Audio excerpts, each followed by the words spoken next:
The Prince, Niccolo Machiavelli. 2. Lorenzo the Magnificent, son of Piero de' Medici. It is customary for those who wish to gain the favor of a prince to endeavor to do so by offering him gifts of those things which they hold most precious, or in which they know him to take especial delight. In this way princes are often presented with horses, arms, cloth of gold, gems, and such like ornaments worthy of their grandeur. In my desire, however, to offer to your Highness some humble testimony of my devotion, I have been unable to find among my possessions anything which I hold so dear or esteem so highly as that knowledge of the deeds of great men, which I have acquired through a long experience of modern events and a constant study of the past.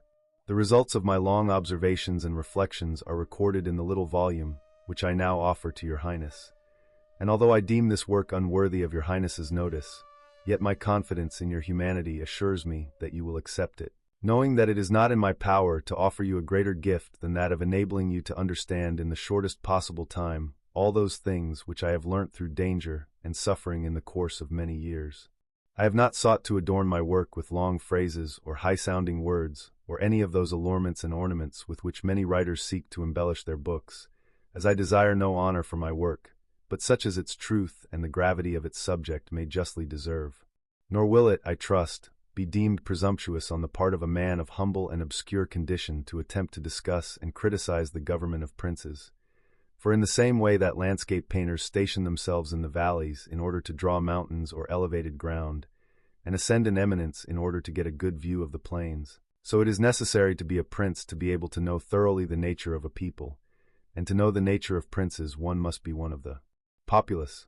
May I trust, therefore, that your Highness will accept this little gift in the spirit in which it is offered, and if your Highness will deign to peruse it, you will recognize in it my ardent desire that you may attain to that grandeur which fortune and your own merits presage for you. And should your Highness gaze down from the summit of that eminence towards this humble spot, you will recognize the great and unmerited sufferings inflicted on me by a cruel fate. The Prince. Chapter 1. The various kinds of government and the ways by which they are established. All states and dominions which hold or have held sway over mankind are either republics or monarchies. Monarchies are either hereditary ones, in which the rulers have been for many years of the same family, or else they are those of recent foundation. The newly founded ones are either entirely new, as was Milan to Francesco Sforza, or else they are, as it were, new members grafted on to the hereditary possessions of the prince that annexes them, as is the kingdom of Naples to the king of Spain. The dominions thus acquired have either been previously accustomed to the rule of another prince, or else have been free states, and they are annexed either by force of arms of the prince, or of others, or else fall to him by good fortune or merit. Chapter 2. Of hereditary monarchies. I will not here speak of republics, having already treated of them fully in another place. I will deal only with monarchies, and will show how the various kinds described above can be governed and maintained. In the first place, in hereditary states accustomed to the reigning family, the difficulty of maintaining them is far less than in new monarchies, for it is sufficient not to exceed the ancestral usages, and to accommodate one's self to accidental circumstances. In this way such a prince, if of ordinary ability, will always be able to maintain his position, unless some very exceptional and excessive force deprives him of it, and even if he be thus deprived of it, on the slightest misfortune happening to the new occupier, he will be able to regain it. We have in Italy the example of the Duke of Ferrara, who was able to withstand the assaults of the Venetians in the year 84, and of Pope Julius in the year 10, for no other reason than because of the antiquity of his family in that dominion. Inasmuch as the legitimate prince has less cause and less necessity to give offense, it is only natural that he should be more loved, and if no extraordinary vices make him hated, it is only reasonable for his subjects to be naturally attached to him, the memories and causes of innovations being forgotten in the long period over which his rule has existed, whereas one change always leaves the way prepared for the introduction of another. Chapter 3. Of mixed monarchies. But it is in the new monarchy that difficulties really exist. Firstly, if it is not entirely new, but a member as it were of a mixed state, its disorders spring at first from a natural difficulty which exists in all new dominions, because men change masters willingly, hoping to better themselves, and this belief makes them take arms against their rulers, in which they are deceived, as experience shows them that they have gone from bad to worse. This is the result of another very natural cause, which is the necessary harm inflicted on those over whom the prince obtains dominion, both by his soldiers and by an infinite number of other injuries unavoidably caused by his occupation. Thus you find enemies in all those whom you have injured by occupying that dominion, and you cannot maintain the friendship of those who have helped you to obtain this possession, as you will not be able to fulfill their expectations, nor can you use strong measures with them, being under an obligation to them, for which reason, however strong your armies may be, you will always need the favor of the inhabitants to take possession of a province. It was from these causes that Louis XII of France, though able to occupy Milan without trouble, immediately lost it, and the forces of Ludovico alone were sufficient to take it from him the first time, for the inhabitants who had willingly opened their gates to him, finding themselves deluded in the hopes they had cherished and not obtaining those benefits that they had anticipated, could not bear the vexatious rule of their new prince. It is indeed true that, after reconquering the rebel territories, they are not so easily lost again, for the ruler is now, by the fact of the rebellion, less averse to secure his position by punishing offenders, investigating any suspicious circumstances, and strengthening himself in weak places. So that although the mere appearance of such a person as Duke Ludovico on the frontier was sufficient to cause France to lose Milan the first time, to make her lose her grip of it the second time was only possible when all the world was against her, and after her enemies had been defeated and driven out of Italy, which was the result of the causes above mentioned. Nevertheless, it was taken from her both the first and the second time. The general causes of the first loss have been already discussed. It remains now to be seen what were the causes of the second loss, and by what means France could have avoided it, or what measures might have been taken by another ruler in that position, which were not taken by the King of France. Be it observed, therefore, that those states which on annexation are united to a previously existing state may, or may not be of the same nationality and language. If they are, it is very easy to hold them, especially if they are not accustomed to freedom, and to possess them securely it suffices that the family of the princes which formerly governed them be extinct. For the rest, their old condition not being disturbed, and there being no dissimilarity of customs, the people settled down quietly under their new rulers, as is seen in the case of Burgundy, Brittany, Gascony, and Normandy, which have been so long united to France. And although there may be some slight differences of language, the customs of the people are nevertheless similar, and they can get along well together, and whoever obtains possession of them and wishes to retain them must bear in mind two things: the one, that the blood of their old rulers is extinct; the other, to make no alteration either in their laws or in their taxes. In this way they will in a very short space of time become united with their old possessions and form one state. But when dominions are acquired in a province differing in language, laws, and customs, the difficulties to be overcome are great, and it requires good fortune as well as great industry to retain them. One of the best and most certain means of doing so would be for the new ruler to take up his residence in them. This would render their possession more secure and durable. It is what the Turk has done in Greece. In spite of all the other measures taken by him to hold that state, it would not have been possible to retain it had he not gone to live there. Being on the spot, disorders can be seen as they arise and can quickly be remedied, but living at a distance, they are only heard of when they get beyond remedy. Besides which, the province is not despoiled by your officials. The subjects are pleased with the easy accessibility of their prince, and wishing to be loyal they have more reason to love him, and should they be otherwise they will have greater cause to fear him. Any external power who wishes to assail that state will be less disposed to do so, so that as long as he resides there he will be very hard to dispossess. The other and better remedy is to plant colonies in one or two of those places which form as it were the keys of the land, for it is necessary either to do this or to maintain a large force of armed men. The colonies will cost the prince little.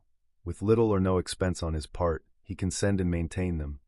He only injures those whose lands and houses are taken to give to the new inhabitants, and these form but a small proportion of the state, and those who are injured, remaining poor and scattered, can never do any harm to him, and all the others are, on the one hand, not injured and therefore easily pacified, and, on the other, are fearful of offending lest they should be treated like those who have been dispossessed of their property. To conclude, these colonies cost nothing, are more faithful, and give less offense, and the injured parties being poor and scattered are unable to do mischief, as I have shown. For it must be noted that men must either be caressed or else annihilated. They will revenge themselves for small injuries, but cannot do so for great ones. The injury, therefore, that we do to a man must be such that we need not fear his vengeance.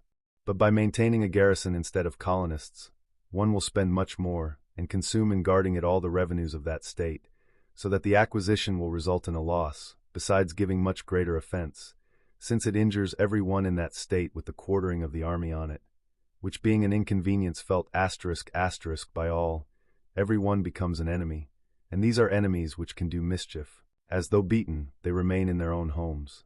In every way, therefore, a garrison is as useless as colonies are useful.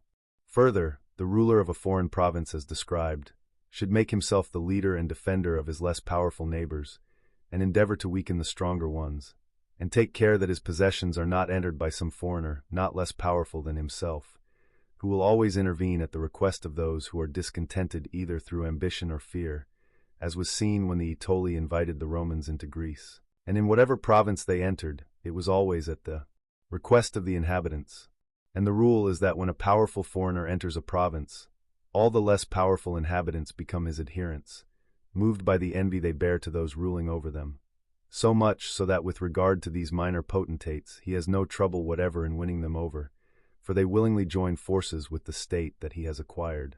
He has merely to be careful that they do not assume too much power and authority, and he can easily with his own forces and their favor put down those that are powerful, and remain in everything the arbiter of that province. And he who does not govern well in this way will soon lose what he has acquired, and while he holds it will meet with infinite difficulty and trouble. The Romans in the provinces they took always followed this policy. They established colonies, flattered the less powerful without increasing their strength, put down the most powerful, and did not allow foreign rulers to obtain influence in them. I will let the single province of Greece suffice as an example. They made friends with the Achaei and the Aetoli. The kingdom of Macedonia was cast down, and Antiochus driven out, nor did they allow the merits of the Achaei or the Aetoli to gain them any increase of territory, nor did the persuasions of Philip induce them to befriend him without lowering him, nor could the power of Antiochus make them consent to allow him to hold any state in that province. For the Romans did in this case what all wise princes should do, who look not only at present dangers but also at future ones and diligently guard against them. For being foreseen they can easily be remedied, but if one waits till they are at hand, the medicine is no longer in time as the malady has become incurable, it happening with this as with those hectic fevers spoken of by doctors, which at their beginning are easy to cure but difficult to recognize, but in course of time when they have not at first been recognized and treated, become easy to recognize and difficult to cure. Thus it happens in matters of state, for knowing afar off, which it is only given to a prudent man to do, the evils that are brewing, they are easily cured. But when, for want of such knowledge, they are allowed to grow so that every one can recognize them, there is no longer any remedy to be found. However, the Romans, observing these disorders while yet remote, were always able to find a remedy, and never allowed them to proceed in order to avoid a war, for they knew that war was not to be avoided, and could be deferred only to the advantage of the other side. They therefore declared war against Philip and Antiochus in Greece, so as not to have to fight them in Italy, though they might at the time have avoided either. This they did not choose to do, never caring to do that which is now. Every day to be heard in the mouths of our wise men, to enjoy the benefits of time, but preferring those of their own virtue and prudence, for time brings with it all things, and may produce indifferently either good or evil. But let us return to France and examine whether she did any of these things, and I will speak not of Charles, but of Louis as the one whose proceedings can be better seen, as he held possession in Italy for a longer time. You will then see that he did the opposite of all those things which must be done to keep possession of a foreign state. King Louis was called into Italy by the ambition of the Venetians, who wished by his coming to gain half of Lombardy. I will not blame the king for coming nor for the part he took, because wishing to plant his foot in Italy, and not having friends in the country, on the contrary the conduct of King Charles having caused all doors to be closed to him, he was forced to accept what friendships he could find, and his schemes would have quickly been successful if he had made no mistakes in his other proceedings. The king then having acquired Lombardy, regained immediately the reputation lost by Charles. Genoa yielded, the Florentines became his friends, the Marquis of Mantua, the Dukes of Ferrara and Bentivoglio, the Lady of Furli, the Lords of Faenza, Pesaro, Rimini, Camerino, and Piombino, the inhabitants of Lucca, of Pisa, and of Siena, all approached him with offers of friendship. The Venetians might then have seen the effects of their temerity. How to gain a few lands in Lombardy, they had made the king ruler over 2/3 of Italy. Consider how little difficulty the king would have had in maintaining his reputation in Italy if he had observed the rules above given, and kept a firm and sure hold over all those friends of his, who being many in number and weak, and fearful one of the church, another of the Venetians, were always obliged to hold fast to him, and by whose aid he could easily make sure of any who were still great. But he was hardly in Milan before he did exactly the opposite, by giving aid to Pope Alexander to occupy the Romagna. Nor did he perceive that, in taking this course, he weakened himself, by casting off his friends and those who had placed themselves at his disposal, and strengthened the Church by adding to the spiritual power, which gives it such authority, further temporal powers. And having made the first mistake, he was obliged to follow it up, whilst, to put a stop to the ambition of Alexander and prevent him becoming ruler of Tuscany, he was forced to come to Italy. And not content with having increased the power of the Church and lost his friends, he now, desiring the kingdom of Naples, divided it with the king of Spain, and where he alone was the arbiter of Italy, he now brought in a companion, so that the ambitious of that province who were dissatisfied with him might have someone else to appeal to, and where he might have left in that kingdom a king tributary to him, he dispossessed him in order to bring in another who was capable of driving him out. The desire to acquire possessions is a very natural and ordinary thing, and when those men do it who can do so successfully, they are always praised and not blamed. But when they cannot and yet want to do so at all costs, they make a mistake deserving of great blame. If France, therefore, with her own forces could have taken Naples, she ought to have done so. If she could not, she ought not to have divided it. And if the partition of Lombardy with the Venetians is to be excused, as having been the means of allowing the French king to set foot in Italy, this other partition deserves blame, not having the excuse of necessity. Louis had thus made these 5 mistakes. He had crushed the smaller powers, increased the power in Italy of one ruler, brought into the land a very powerful foreigner, and he had not come to live there himself, nor had he established any colonies. Still these mistakes might, if he had lived, not have injured him, had he not made the 6th, that of taking the state from the Venetians. For if he had not strengthened the Church and brought the Spaniards into Italy, it would have been right and necessary to humble them. Having once taken those measures, he ought never to have consented to their ruin, because had the Venetians been strong, it would have kept the others from making attempts on Lombardy, partly because the Venetians would not have consented to any measures by which they did not get it for themselves, and partly because the others would not have wanted to take it from France to give it to Venice, and would not have had the courage to attack both. If any one urges that King Louis yielded the Romagna to Alexander and the kingdom to Spain in order to avoid war, I reply, with the reasons already given, that one ought never to allow a disorder to take place in order to avoid war, for war is not thereby avoided, but only deferred to your disadvantage. And if others allege the promise given by the king to the Pope to undertake that enterprise for him, in return for the dissolution of his marriage and for the cardinalship of Rohan, I reply with what I shall say later on about the faith of princes, and how it is to be observed. Thus King Louis lost Lombardy, through not observing any of those conditions which have been observed by others who have taken provinces and wished to retain them. Nor is this any miracle, but very reasonable and natural. I spoke of this matter with Cardinal Rohan at Nantes when Valentine, as Cesare Borgia, son of Pope Alexander, was commonly called, was occupying the Romagna, for on Cardinal Rohan saying to me that the Italians did not understand war, I replied that the French did not understand politics, for if they did they would never allow the Church to become so great. And experience shows us that the greatness in Italy of the Church and also of Spain have been caused by France, and her ruin has proceeded from them.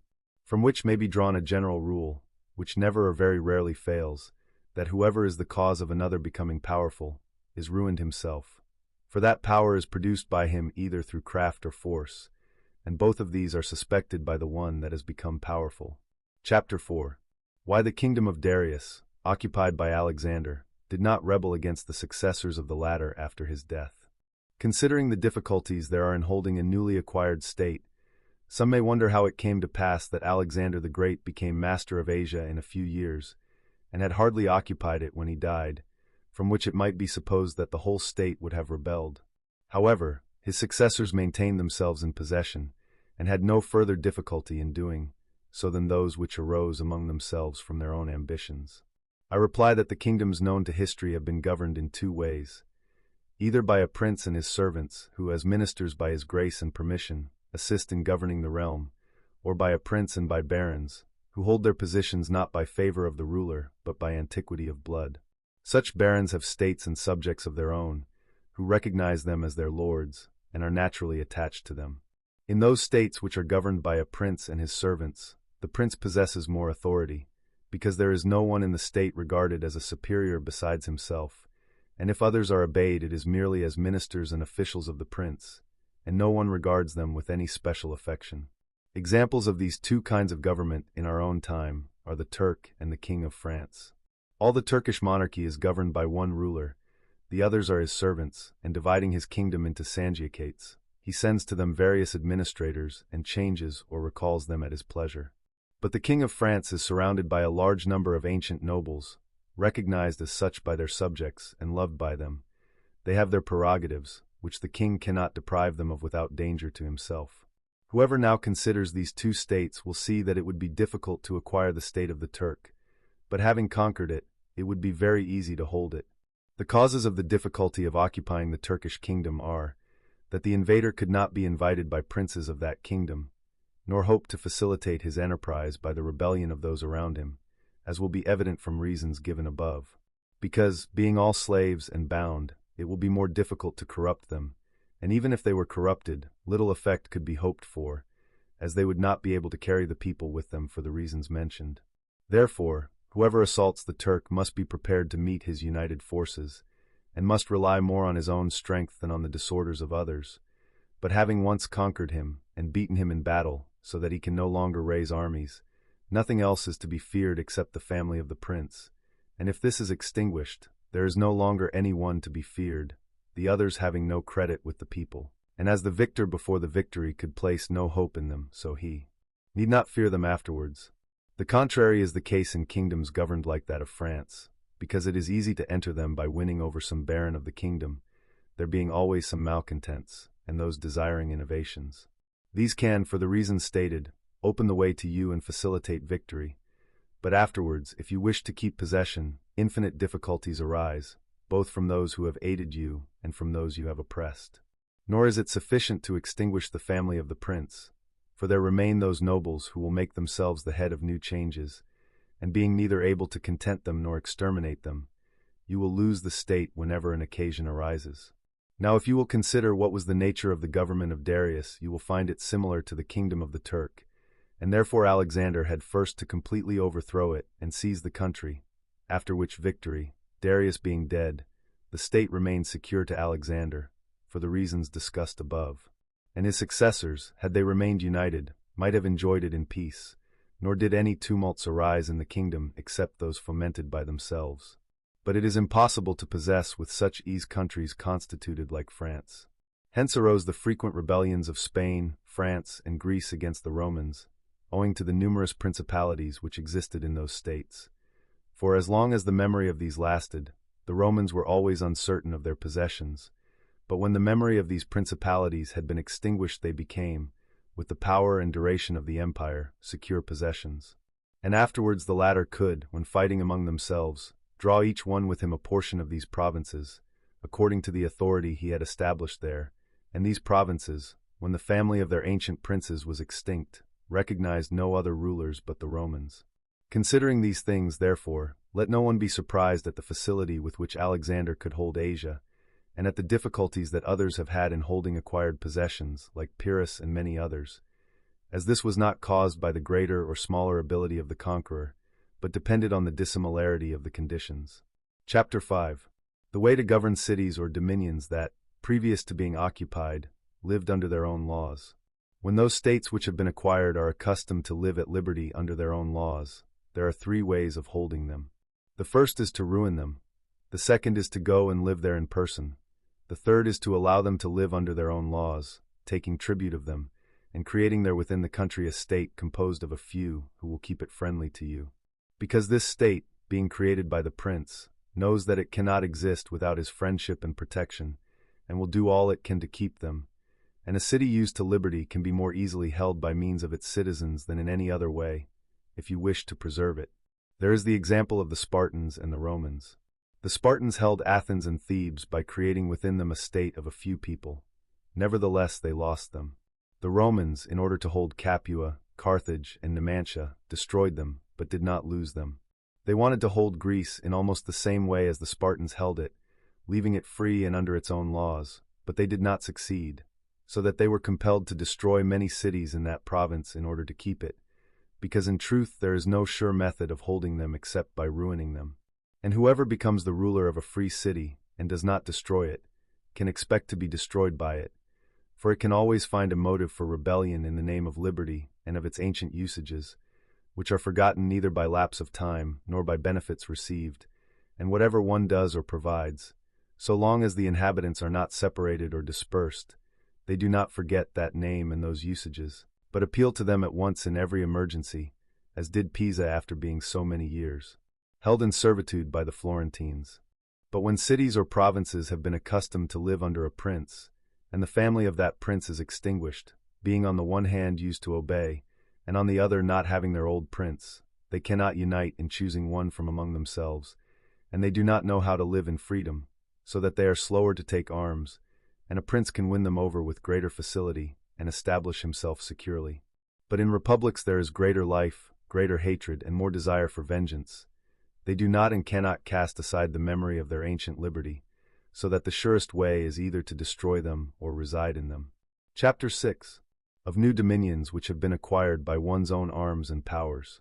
Let no one marvel if in speaking of new dominions both as to prince and state, I bring forward very exalted instances, for as men walk almost always in the paths trodden by others, proceeding in their actions by imitation, and not being always able to follow others exactly, nor attain to the excellence of those they imitate.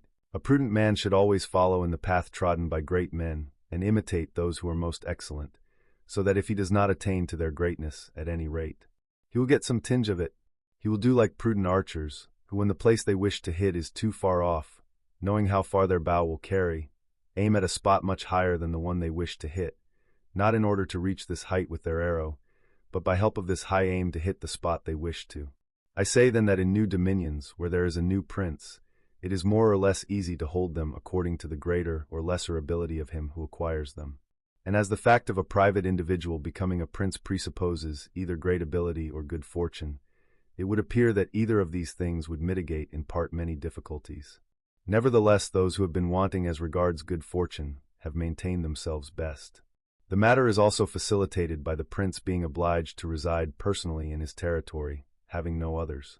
But to come to those who have become princes through their own merits and not by fortune, I regard as the greatest Moses, Cyrus, Romulus, Theseus, and such like. And although one should not speak of Moses, he having merely carried out what was ordered him by God, still he deserves admiration, if only for that grace which made him worthy to speak with God. But regarding Cyrus and others who have acquired or founded kingdoms, they will all be found worthy of admiration. And if their particular actions and methods are examined, they will not appear very different from those of Moses, although he had so great a master. And in examining their life and deeds it will be seen that they owed nothing to fortune, but the opportunity which gave them matter to be shaped into the form that they thought fit.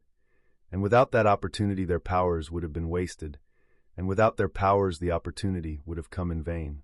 It was thus necessary that Moses should find the people of Israel slaves in Egypt and oppressed by the Egyptians, so that they were disposed to follow him in order to escape from their servitude.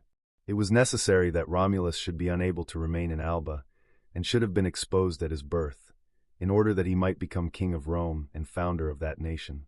It was necessary that Cyrus should find the Persians discontented with the empire of the Medes, and the Medes weak and effeminate through long peace. Theseus could not have showed his abilities if he had not found the Athenians dispersed. These opportunities, therefore, gave these men their chance, and their own great qualities enabled them to profit by them, so as to ennoble their country and augment its fortunes. Those who by heroic means such as these become princes, obtain their dominions with difficulty, but retain them easily, and the difficulties which they have in acquiring their dominions arise in part from the new rules and regulations that they have to introduce in order to establish their position securely. It must be considered that there is nothing more difficult to carry out, nor more doubtful of success, nor more dangerous to handle, than to initiate a new order of things. For the reformer has enemies in all those who profit by the old order, and only lukewarm defenders in all those who would profit by the new order, this lukewarmness arising partly from fear of their adversaries, who have the laws in their favor, and partly from the incredulity of mankind, who do not truly believe in anything new until they have had actual experience of it. Thus it arises that on every opportunity for attacking the reformer, his opponents do so with the zeal of partisans, the others only defend him half-heartedly, so that between them he runs great danger. It is necessary, however, in order to investigate thoroughly this question, to examine whether these innovators are independent, or whether they depend upon others, that is to say, whether in order to carry out their designs they have to entreat or are able to force.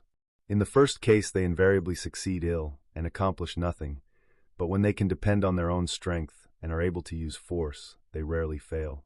Thus it comes about that all armed prophets have conquered and unarmed ones failed. For besides what has been already said, the character of people varies, and it is easy to persuade them of a thing, but difficult to keep them in that persuasion. And so it is necessary to order things so that when they no longer believe, they can be made to believe by force.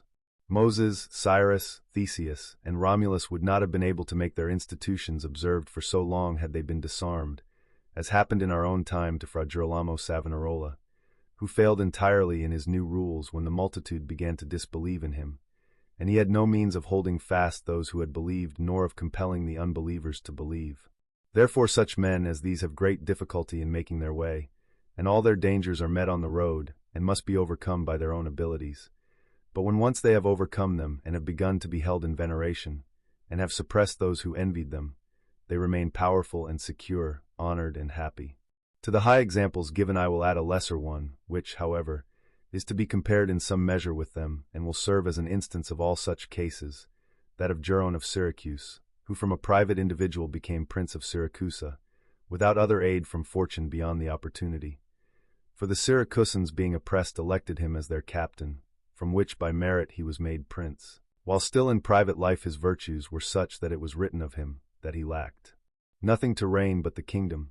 He abolished the old militia, raised a new one, abandoned his old friendships and formed new ones, and as he had thus friends and soldiers of his own, he was able on this foundation to build securely, so that while he had great trouble in acquiring his position, he had little in maintaining it. Chapter 7. Of new dominions acquired by the power of others, or by fortune.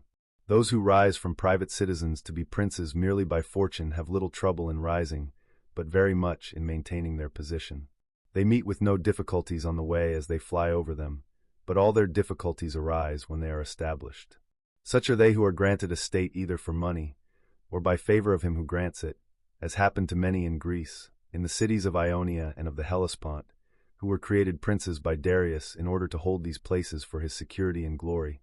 Such were also those emperors who from private citizens became emperors by bribing the army. Such as these depend absolutely on the good will and fortune of those who have raised them, both of which are extremely inconstant and unstable.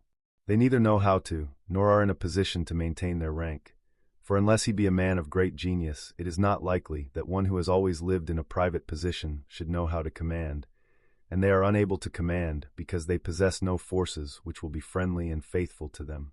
Moreover, states quickly founded, like all other things which are born and grow rapidly, cannot have deep roots, so that the first storm destroys them, unless, as already said, the man who thus becomes a prince is of such great genius as to be able to take immediate steps for maintaining what fortune has thrown into his lap, and lay afterwards those foundations which others make before becoming princes.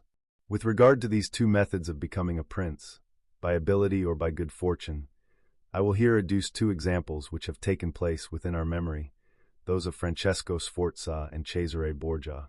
Francesco, by appropriate means and through great abilities, from citizen became Duke of Milan, and what he had attained after 1,000 difficulties he maintained with little trouble.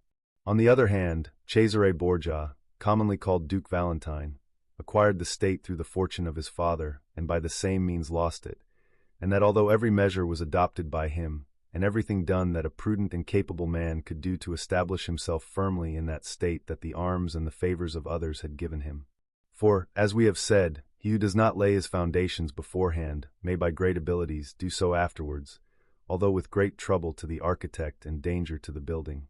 If then one considers the progress made by the Duke, it will be seen how firm were the foundations he had laid to his future power, which I do not think it superfluous to examine, as I know of no better precepts for a new prince to follow than the example of his actions. And if his measures were not successful, it was through no fault of his own, but only by the most extraordinary malignity of fortune. In wishing to aggrandize the Duke his son, Alexander VI had to meet very great difficulties both present and future. In the first place, he saw no way of making him ruler of any state that was not a possession of the Church. And in attempting to take that of the Church, he knew that the Duke of Milan and the Venetians would not consent, because Faenza and Rimini were already under the protection of the Venetians.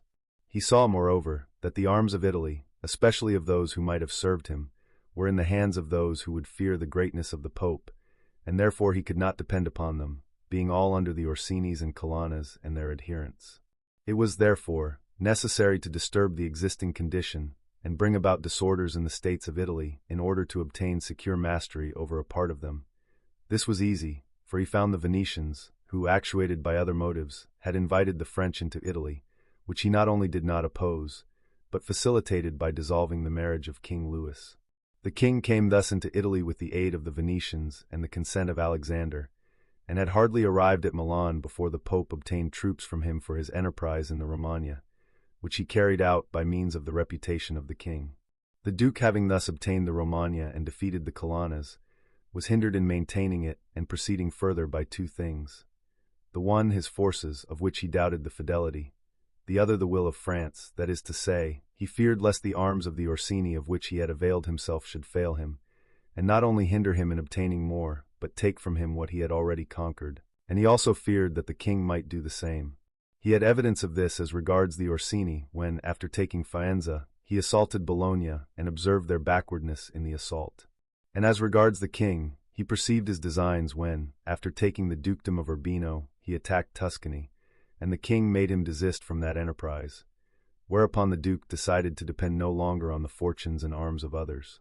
The first thing he did was to weaken the parties of the Orsinis and Colonnas in Rome by gaining all their adherents who were gentlemen and making them followers of himself, by granting them large pensions and appointing them to commands and offices according to their rank, so that their attachment to their parties was extinguished in a few months and entirely concentrated on the duke.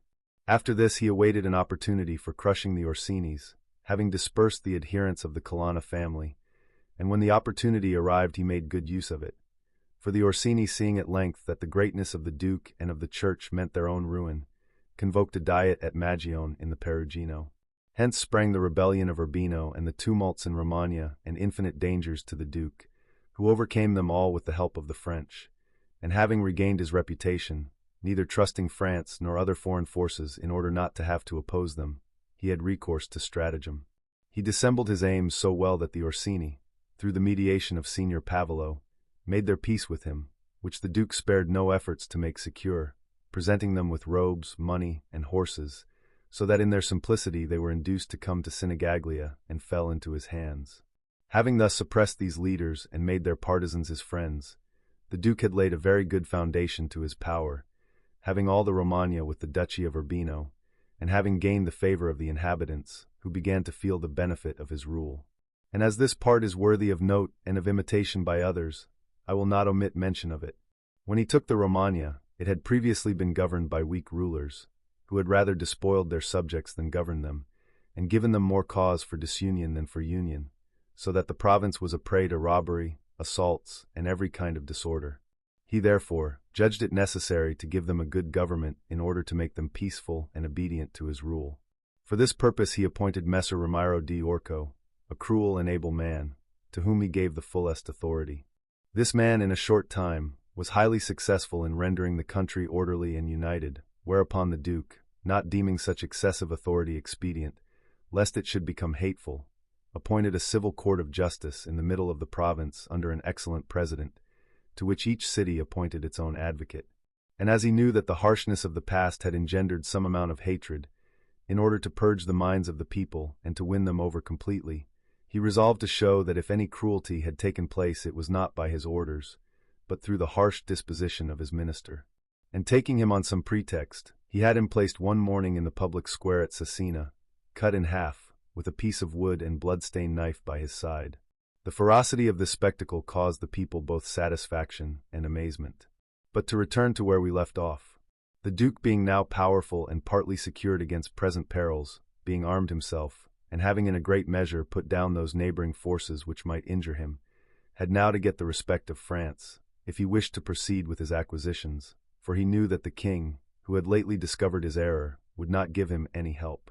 He began therefore to seek fresh alliances, and to vacillate with France in the expedition that the French made towards the kingdom of Naples against the Spaniards, who were besieging Gaeta. His intention was to assure himself of them, which he would soon have succeeded in doing if Alexander had lived. These were the measures taken by him with regard to the present.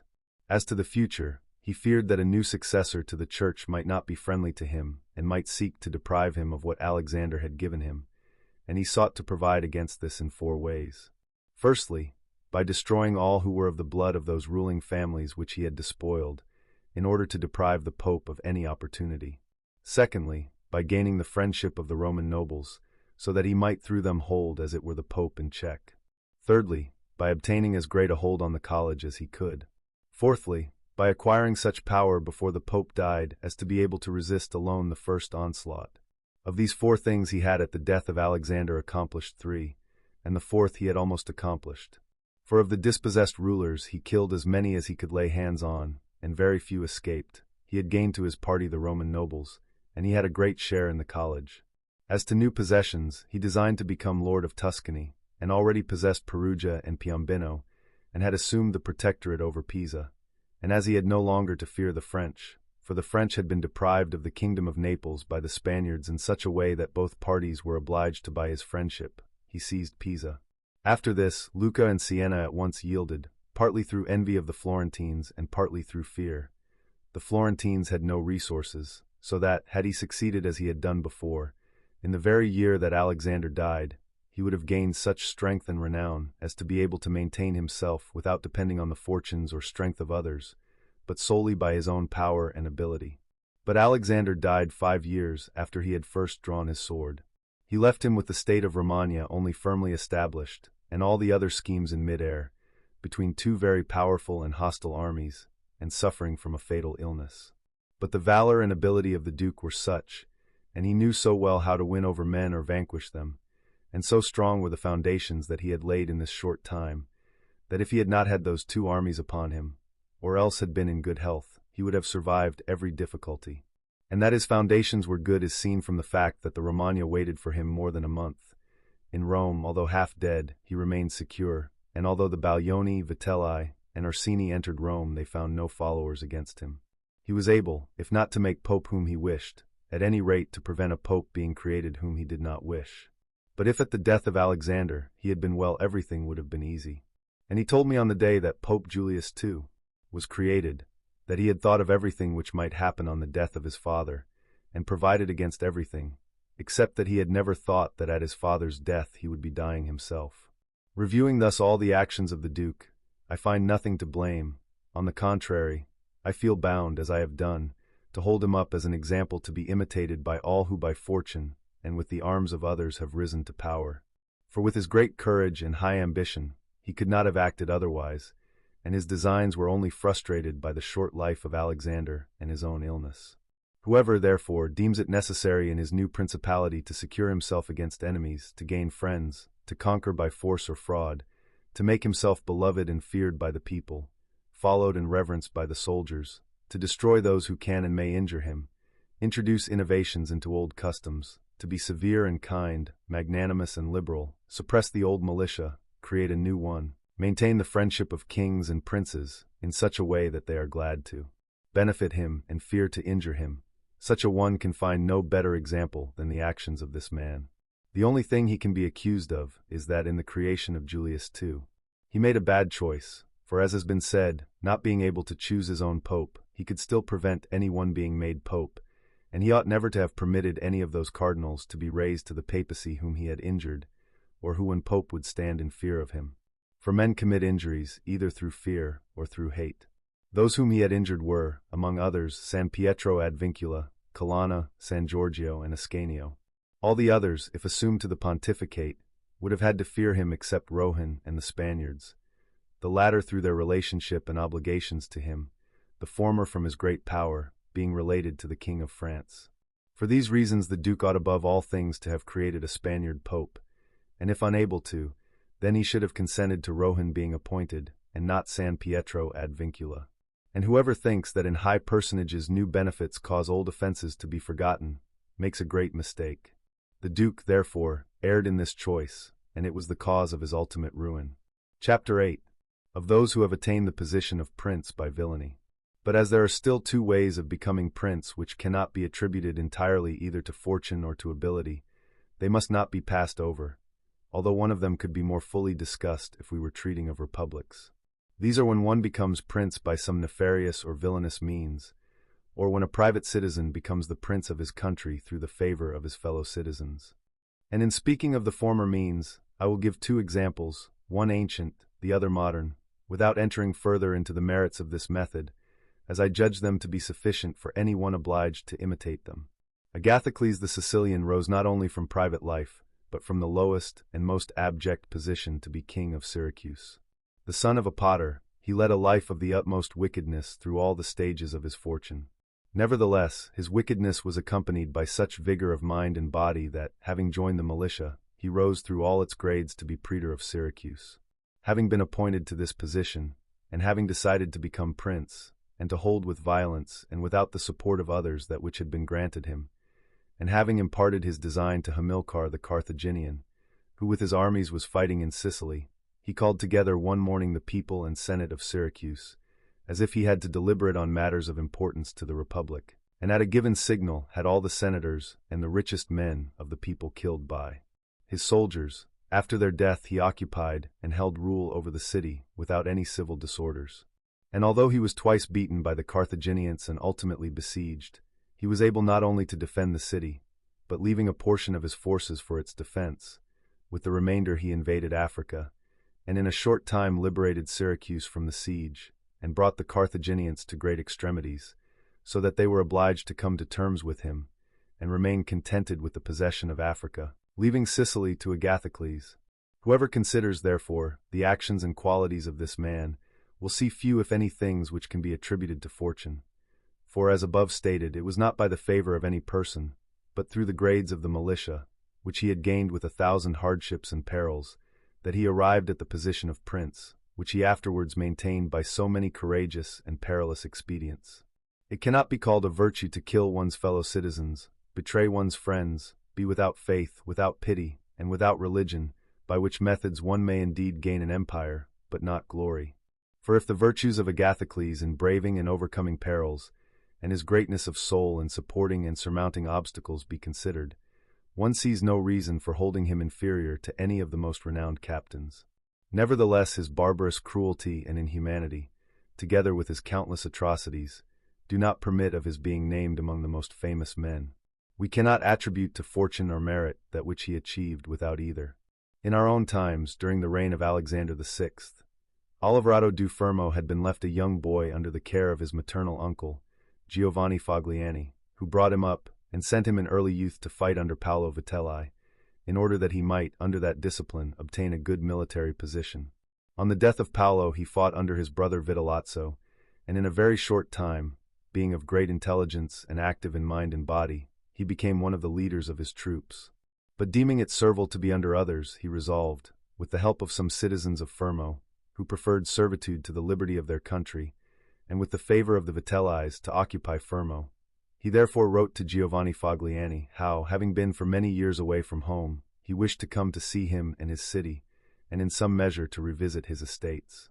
And as he had only labored to gain honor, in order that his fellow citizens might see that he had not spent his time in vain, he wished to come honorably accompanied by 100 horsemen, his friends and followers, and prayed him that he would be pleased to order that he should be received with honor by the citizens of Fermo, by which he would honor not only him, Oliverado, but also himself, as he had been his pupil. Giovanni did not fail in any duty towards his nephew. He caused him to be honorably received by the people of Fermo, and lodged him in his own houses. After waiting some days to arrange all that was necessary to his villainous projects, Oliverado invited Giovanni Fogliani and all the principal men of Fermo to a grand banquet. After the dinner and the entertainments usual at such feasts, Oliverado artfully introduced certain important matters of discussion, speaking of the greatness of Pope Alexander and of his son Cesare, and of their enterprises. To which discourses Giovanni and others having replied, he all at once rose, saying that these matters should be spoken of in a more secret place, and withdrew into a room where Giovanni and the other citizens followed him. They were no sooner seated than soldiers rushed out of hiding places and killed Giovanni and all the others. After which massacre Alvarado mounted his horse, rode through the town and besieged the chief magistrate in his palace, so that through fear they were obliged to obey him and form a government, of which he made himself prince. And all those being dead who, if discontented, could injure him, he fortified himself with new orders, civil and military, in such a way that within the year that he held the principality, he was not only safe himself in the city of Fermo, but had become formidable to all his neighbors.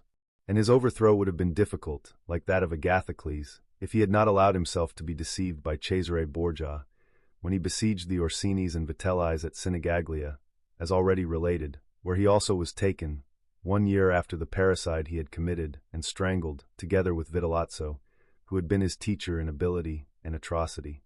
Some may wonder how it came about that Agathocles, and others like him, could, after infinite treachery and cruelty, live secure for many years in their country, and defend themselves from external enemies without being conspired against by their subjects, although many others have, through their cruelty, been unable to maintain their position in times of peace, not to speak of the uncertain times of war.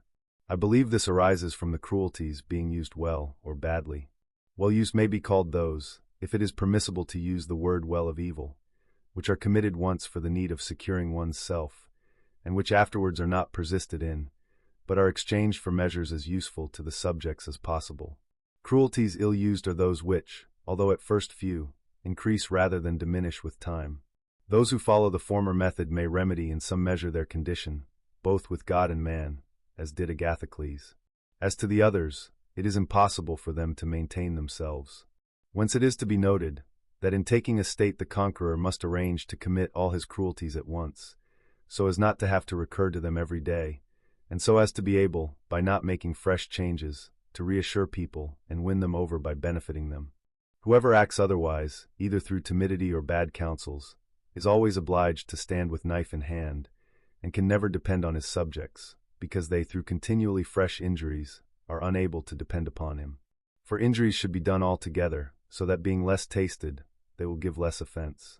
Benefits should be granted little by little, so that they may be better enjoyed. And above all, a prince must live with his subjects in such a way that no accident should make him change it, for good or evil.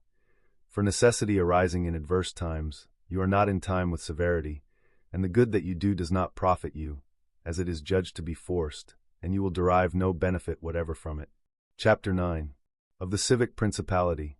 But we now come to the case where a citizen becomes prince not through crime or intolerable violence, but by the favor of his fellow citizens, which may be called a civic principality.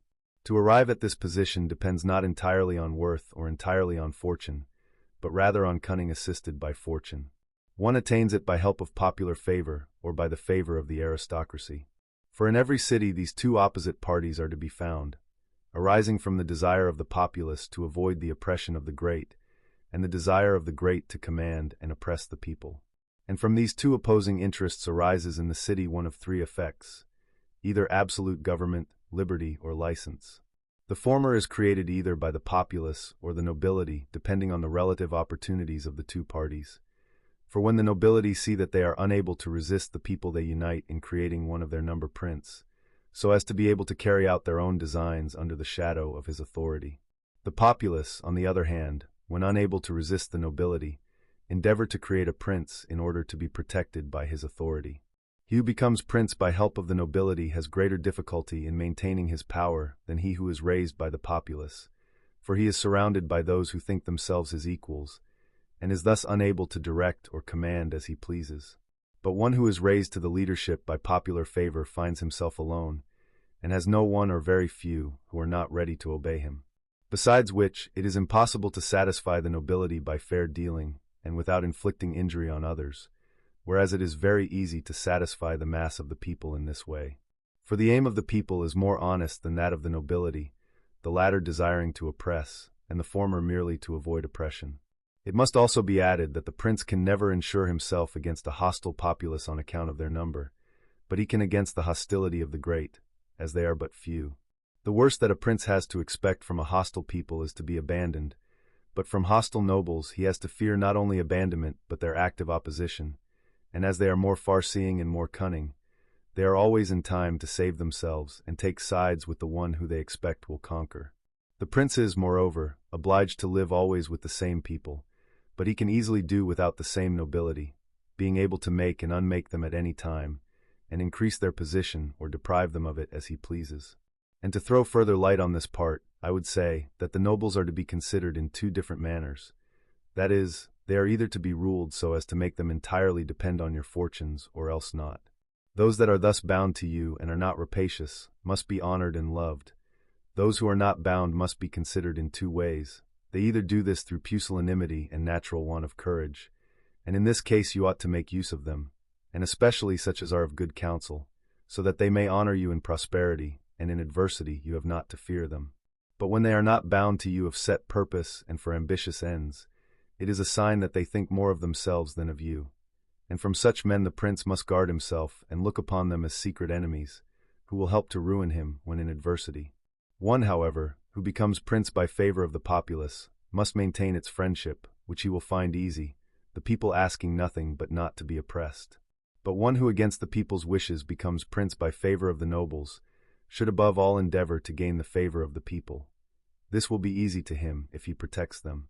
And as men, who receive good from those they expected evil from, feel under a greater obligation to their benefactor, so the subject populace will become even better disposed towards him than if he had become prince through their favor.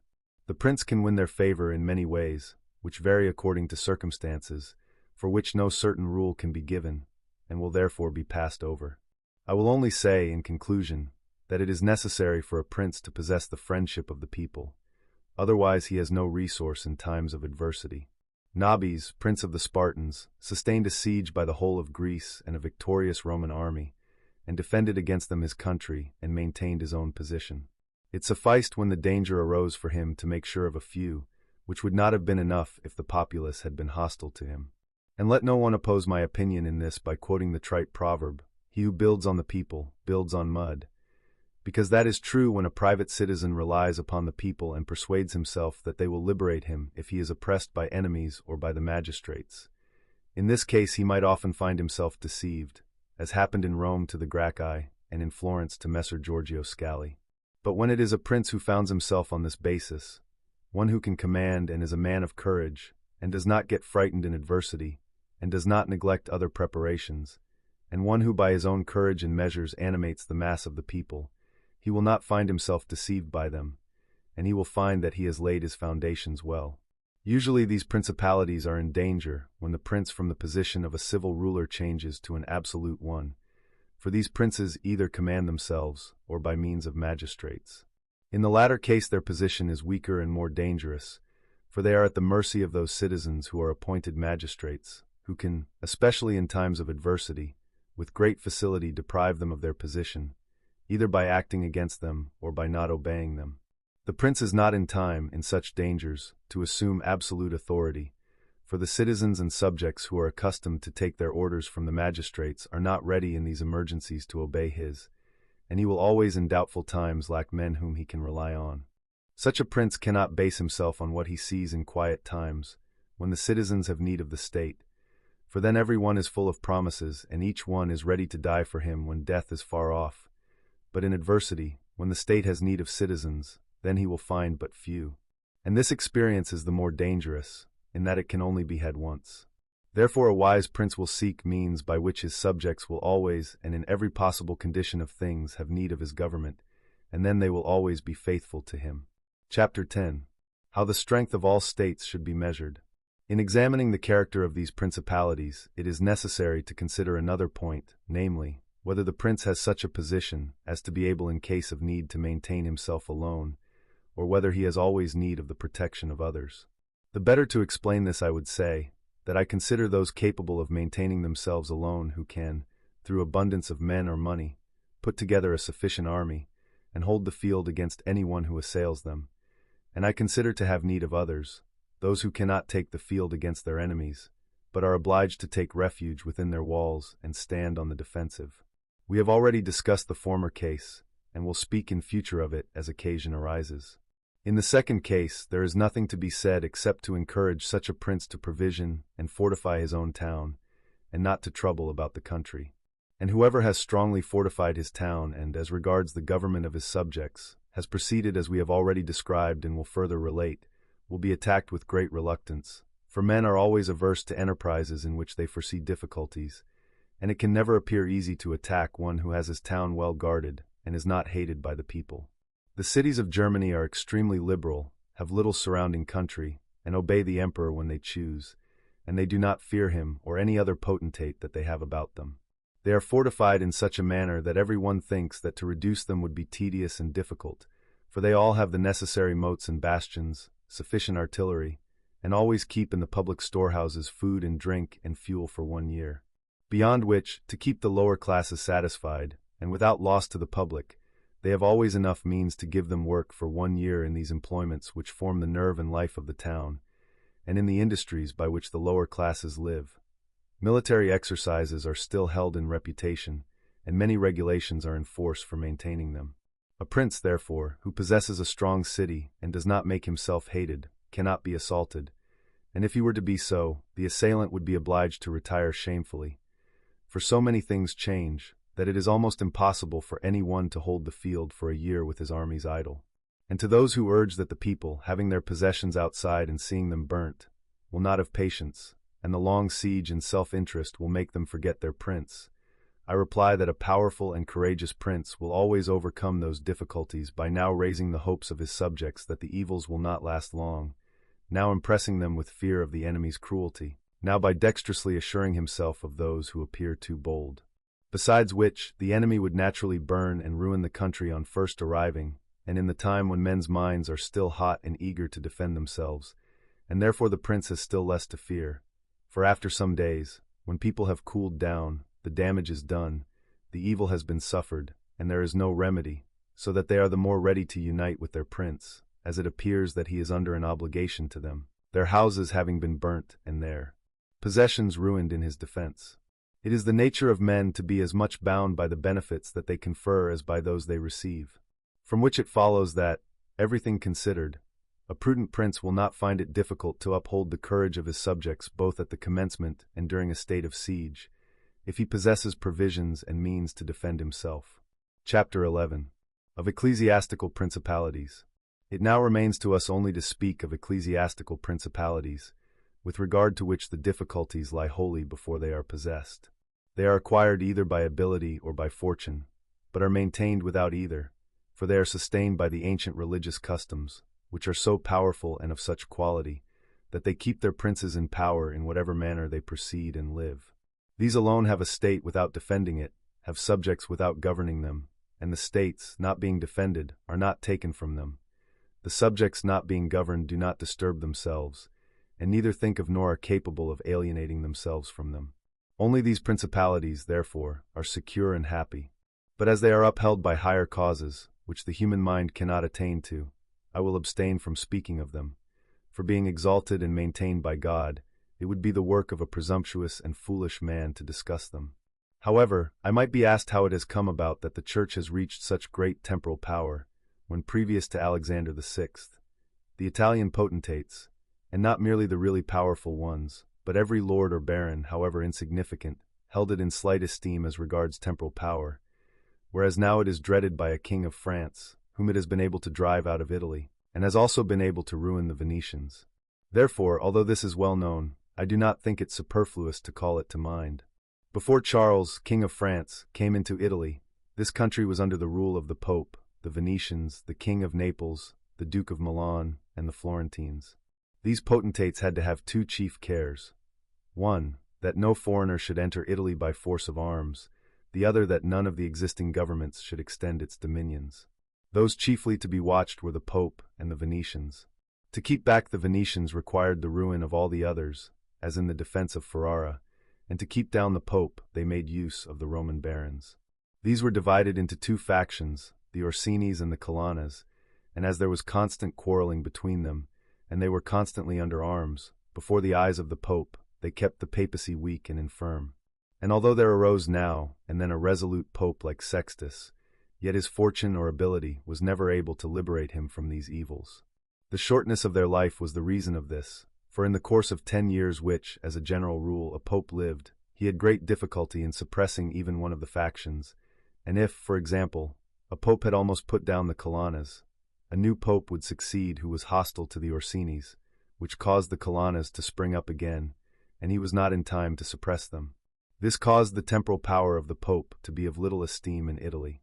Then arose Alexander VI, who of all the pontiffs who have ever reigned, best showed how a pope might prevail both by money and by force. With Duke Valentine as his instrument, and on the occasion of the French invasion, he did all that I have previously described in speaking of the actions of the Duke. And although his object was to aggrandize not the Church but the Duke, what he did resulted in the aggrandizement of the Church, which after the death of the Duke became the heir of his labors. Then came Pope Julius, who found the Church powerful, possessing all Romagna, all the Roman barons suppressed, and the factions destroyed by the severity of Alexander. He also found the way open for accumulating wealth in ways never used before the time of Alexander. These measures were not only followed by Julius, but increased. He resolved to gain Bologna, put down the Venetians, and drive the French from Italy, in all which enterprises he was successful. He merits the greater praise, as he did everything to increase the power of the Church and not of any private person. He also kept the Orsini and Colonna parties in the conditions in which he found them, and although there were some leaders among them who might have made changes, there were 2 things that kept them steady. 1, the greatness of the Church, which they dreaded. The other, the fact that they had no cardinals, who are the origin of the tumults among them. For these parties are never at rest when they have cardinals, for these stir up the parties both within Rome and outside, and the barons are forced to defend them. Thus from the ambitions of prelates arise the discords and tumults among the barons. His Holiness, Pope Leo X, therefore, has found the pontificate in a very powerful condition, from which it is hoped that as those popes made it great by force of armies, so he through his goodness and infinite other virtues will make it both great and venerated.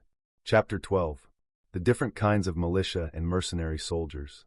Having now discussed fully the qualities of these principalities of which I propose to treat, and partially considered the causes of their prosperity or failure, and having also showed the methods by which many have sought to obtain such states, it now remains for me to treat generally of the methods of attack and defense that can be used in each of them. We have said already how necessary it is for a prince to have his foundations good, otherwise he is certain to be ruined. The chief foundations of all states, whether new, old, or mixed, are good laws and good arms. And as there cannot be good laws where there are not good arms, and where there are good arms there should be good laws, I will not now discuss the laws, but will speak of the arms. I say, therefore, that the arms by which a prince defends his possessions are either his own, or else mercenaries, or auxiliaries, or mixed. The mercenaries and auxiliaries are useless and dangerous, and if any one keeps his state based on the arms of mercenaries, he will never stand firm or sure, as they are disunited, ambitious, without discipline, faithless, bold amongst friends, cowardly amongst enemies. They have no fear of God, and keep no faith with men. Ruin is only deferred as long as the assault is postponed. In peace you are despoiled by them, and in war by the enemy. The cause of this is that they have no love or other motive to keep them in the field beyond a trifling wage, which is not enough to make them ready to die for you. They are quite willing to be your soldiers so long as you do not make war, but when war comes, it is either fly or be off. I ought to have little trouble in proving this, since the ruin of Italy is now caused by nothing else, but through her having relied for many years on mercenary arms. These were somewhat improved in a few cases, and appeared courageous among themselves, but when the foreigner came they showed their worthlessness. Thus it came about that King Charles of France was allowed to take Italy without the slightest trouble, and those who said that it was owing to our sins spoke the truth, but it was not the sins that they believed but those that I have related. And as it was the sins of princes, they too have suffered the punishment. I will explain more fully the defects of these arms. Mercenary captains are either very capable men or not. If they are, you cannot rely upon them, for they will always aspire to their own greatness, either by oppressing you, their master, or by oppressing others against your intentions. But if the captain is not an able man, he will generally ruin you. And if it is replied to this, that whoever has armed forces will do the same, whether these are mercenary or not, I would reply that as armies are to be used either by a prince or by a republic, the prince must go in person to take the position of captain, and the republic must send its own citizens. If the one sent turns out incompetent, it must change him, and if capable, keep him by law from going beyond the proper limits. And it is seen by experience that only princes and armed republics make very great progress, whereas mercenary forces do nothing but damage, and also an armed republic submits less easily to the rule of one of its citizens than a republic armed by foreign forces. Rome and Sparta were for many centuries well armed and free. The Swiss are well armed and enjoy great freedom. As an example of mercenary armies in antiquity, there are the Carthaginians, who were oppressed by their mercenary soldiers after the termination of the first war with the Romans, even while they still had their own citizens as captains. Philip of Macedon was made captain of their forces by the Thebans after the death of Epaminondas, and after gaining the victory, he deprived them of liberty. The Milanese, on the death of Duke Philip, hired Francesco Sforza against the Venetians, who, having overcome the enemy at Caravaggio, allied himself with them to oppress the Milanese, his employers. The father of this Sforza, being a soldier in the service of the Queen Giovanna of Naples, left her suddenly unarmed, by which she was compelled, in order not to lose the kingdom, to throw herself into the arms of the King of Aragon. And if the Venetians and Florentines have in times past increased their dominions by means of such forces, and their captains have not made themselves princes but have defended them, I reply that the Florentines in this case have been favored by chance, for of the capable leaders whom they might have feared, some did not conquer, some met with opposition, and others directed their ambition elsewhere. The one who did not conquer was Sir John Hawkwood, whose fidelity could not be known as he was not victorious, but every one will admit that, had he conquered, the Florentines would have been at his mercy. Sforza had always the Bracceschi against him, they being constantly at enmity. Francesco directed his ambition towards Lombardy, Braccio against the Church and the Kingdom of Naples. But let us look at what followed a short time ago. The Florentines appointed Paolo Vitelli their captain, a man of great prudence, who had risen from a private station to the highest reputation. If he had taken Pisa, no one can deny that it was highly important for the Florentines to retain his friendship, because had he become the soldier of their enemies, they would have had no means of opposing him, and in order to retain him, they would have been obliged to obey him. As to the Venetians, if one considers the progress they made, it will be seen that they acted surely and gloriously so long as they made war with their own forces, that it was before they commenced their enterprises on land that they fought courageously with their own gentlemen and armed populace, but when they began to fight on land they abandoned this virtue, and began to follow the Italian custom. And at the commencement of their land conquests they had not much to fear from their captains, their land possessions not being very large, and their reputation being great, but as their possessions increased, as they did under Carmignola, they had an example of their mistake. Foreseeing that he was very powerful, after he had defeated the Duke of Milan, and knowing, on the other hand, that he was not enterprising in warfare, they considered that they would not make any more conquests with him, and they neither would nor could dismiss him, for fear of losing what they had already gained. They were therefore obliged, in order to make sure of him, to have him killed. They then had for captains Bartolomeo de Bergamo, Roberto de San Severino, Count di Pitigliano, and such like, from whom they had to fear loss instead of gain, as happened subsequently at Vaila, where in one day they lost what they had laboriously gained in 800 years. For with these forces only slow and trifling acquisitions are made, but sudden and miraculous losses. And as I have cited these examples from Italy, which has now for many years been governed by mercenary forces, I will now deal more largely with them, so that having seen their origin and progress, they can be better remedied. You must understand that in these latter times, as soon as the empire began to be repudiated in Italy and the Pope to gain greater reputation in temporal matters, Italy was divided into many states.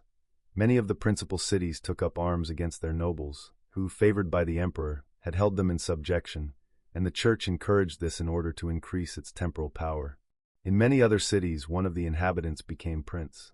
Thus Italy having fallen almost entirely into the hands of the Church and a few republics, and the priests and other citizens not being accustomed to bear arms, they began to hire foreigners as soldiers. The first to bring reputation for this kind of militia was Alberigo de Como, a native of Romagna. The discipline of this man produced, among others, Braccio and Sforza, who were in their day the arbiters of Italy. After these came all those others who up to the present day have commanded the armies of Italy, and the result of their prowess has been that Italy has been overrun by Charles, preyed on by Louis, tyrannized over by Ferrando, and insulted by the Swiss. The system adopted by them was, in the first place, to increase their own reputation by discrediting the infantry. They did this because, as they had no country and lived on their earnings, a few foot soldiers did not augment their reputation, and they could not maintain a large number, and therefore they restricted themselves almost entirely to cavalry, by which with a smaller number they were well paid and honored. They reduced things to such a state that in an army of 20,000 soldiers there were not 2,000 foot. They had also used every means to spare themselves and the soldiers any hardship or fear by not killing each other in their encounters, but taking prisoners without a blow. They made no attacks on fortifications by night, and those in the fortifications did not attack the tents at night. They made no stockades on ditches round their camps, and did not take the field in winter. All these things were permitted by their military rules, and adopted, as we have said, to avoid trouble and danger, so that they have reduced Italy to slavery and degradation. Chapter 13. Of auxiliary, mixed, and native troops. Auxiliary forces, which are the other kind of useless forces, are when one calls on a potentate to come and aid one with his troops, as was done in recent times by Julius, who, seeing the wretched failure of his mercenary forces, in his Ferrara enterprise, had recourse to auxiliaries and arranged with Ferrando, king of Spain, that he should help him with his armies. These forces may be good in themselves, but they are always dangerous for those who borrow them, for if they lose you are defeated, and if they conquer you remain their prisoner. And although ancient history is full of examples of this, I will not depart from the example of Pope Julius II, which is still fresh. Nothing could be less prudent than the course he adopted, for wishing to take Ferrara, he put himself entirely into the power of a foreigner.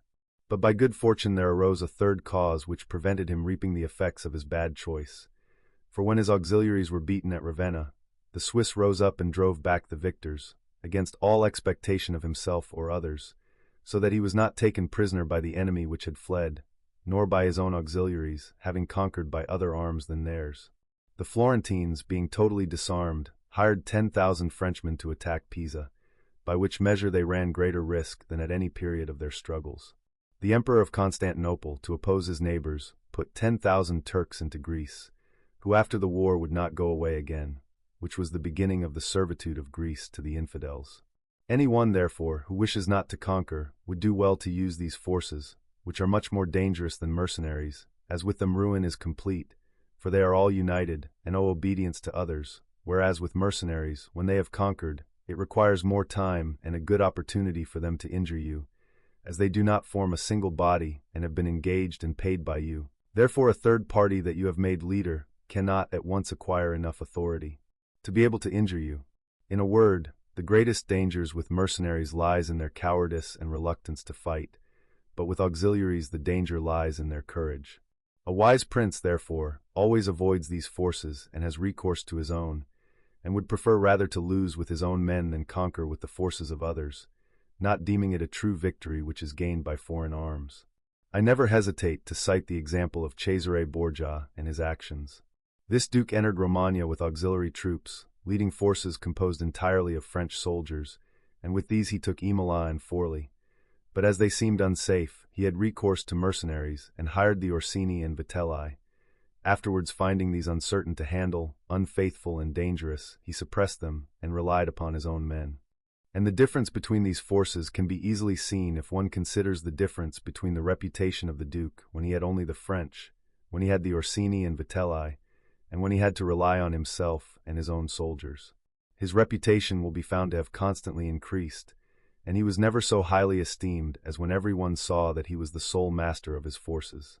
I do not wish to go away from recent Italian instances, but I cannot omit Hiero of Syracuse, whom I have already mentioned.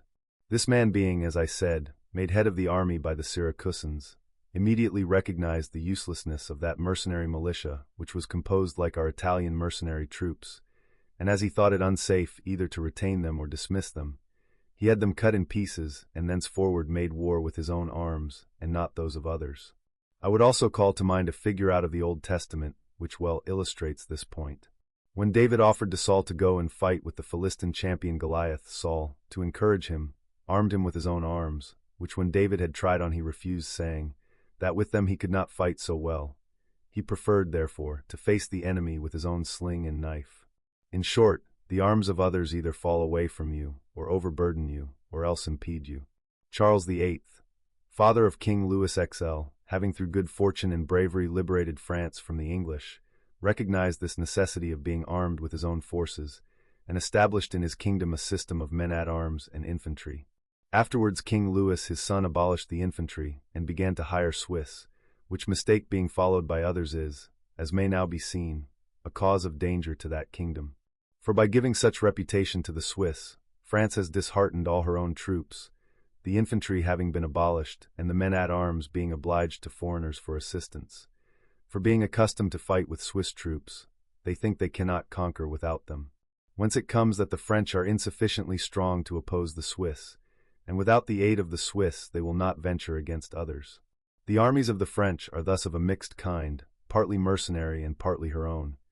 Taken together they are much better than troops entirely composed of mercenaries or auxiliaries, but much inferior to national forces.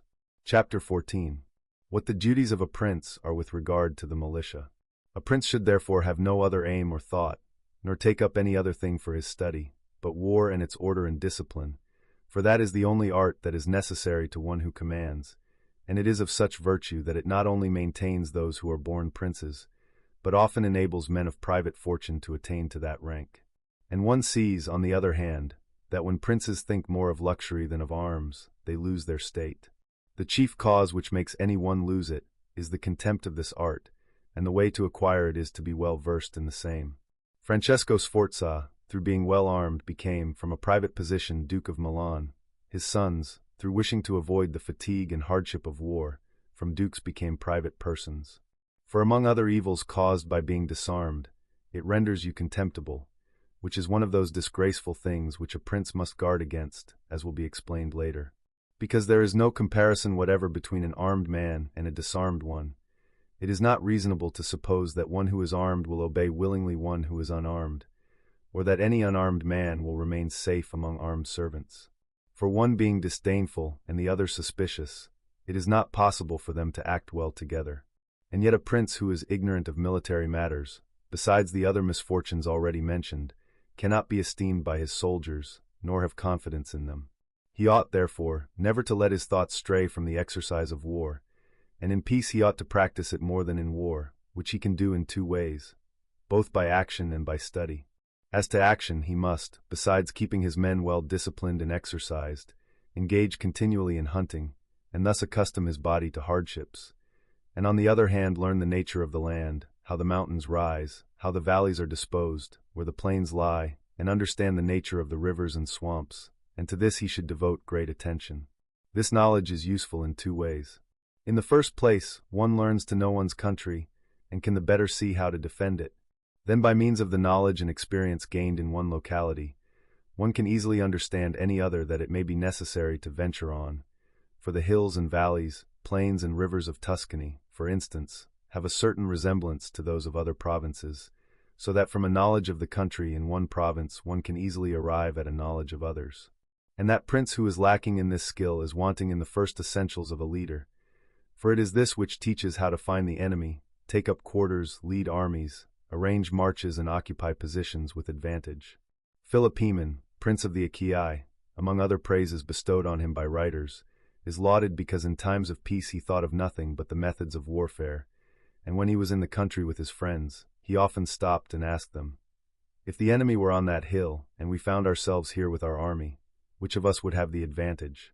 How could we safely approach him maintaining our order? If we wished to retire, what ought we to do? If they retired, how should we follow them?" And he put before them as they went along all the cases that might happen to an army, heard their opinion, gave his own, fortifying it by argument, so that through these continued cogitations there could never happen any incident when leading his armies for which he was not prepared. But as to exercise for the mind, the prince ought to read history and study the actions of eminent men, see how they acted in warfare, examine the causes of their victories and losses in order to imitate the former and avoid the latter, and above all, do as some eminent men have done in the past, who have imitated someone who has been much praised and glorified, and have always kept their deeds and actions before them. As they say, Alexander the Great imitated Achilles, Caesar Alexander, and Scipio Cyrus.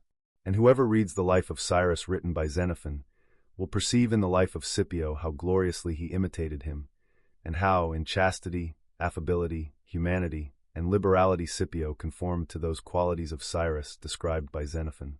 A wise prince should follow similar methods and never remain idle in peaceful times, but by industry make such good use of the time as may serve him in adversity, so that when fortune changes she may find him prepared to resist her blows. Chapter 15. Of the things for which men, and especially princes, are praised or blamed. It remains now to be seen what are the methods and rules for a prince as regards his subjects and friends. And as I know that many have written of this, I fear that my writing about it may be deemed presumptuous, differing as I do, especially in this matter, from the opinions of others. But my intention being to write something of use to those who understand it, it appears to me more proper to go to the real truth of the matter than to its imagination. And many have imagined republics and principalities which have never been seen or known to exist in reality. For how we live is so far removed from how we ought to live, that he who abandons what is done for what ought to be done will rather learn to bring about his own ruin than his preservation. A man who wishes to make a profession of goodness in everything must necessarily come to grief among so many who are not good. Therefore it is necessary for a prince who wishes to maintain himself to learn how not to be good, and to use it and not use it according to the necessity of the case. Leaving on one side then those things which concern only an imaginary prince, and speaking of those that are real, I state that all men, when spoken of, and especially princes, who are placed at a greater height, are noted for some of those qualities which bring them either praise or blame. Thus one is considered liberal, another miserly, one a free giver, another rapacious, one cruel, another merciful, one a breaker of his word, another faithful, one effeminate and pusillanimous, another fierce and high-spirited, one humane, another proud, one lascivious, another chaste, one frank, another astute, one hard, another easy, one serious, another frivolous, one religious, another incredulous, and so on. I know that every one will admit that it would be highly praiseworthy in a prince to possess all the above-named qualities that are reputed good, but as they cannot all be possessed or observed, human conditions not permitting of it, it is necessary that he should be prudent enough to avoid the disgrace of those vices which would lose him the state, and guard himself against those which will not lose it him, if possible, but if not able to, he can indulge them with less scruple.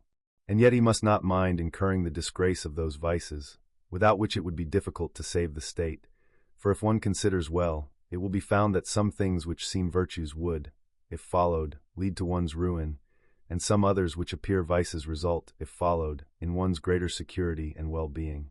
Chapter 16. Of liberality and niggardliness. Beginning now with the first qualities above named, I say that it would be well to be considered liberal.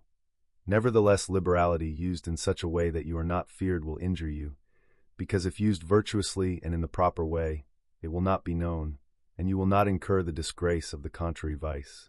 But one who wishes to obtain the reputation of liberality among men must not omit every kind of sumptuous display, and to such an extent that a prince of this character will consume by such means all his resources, and will be at last compelled, if he wishes to maintain his name for liberality, to impose heavy charges on his people, become an extortioner, and do everything possible to obtain money.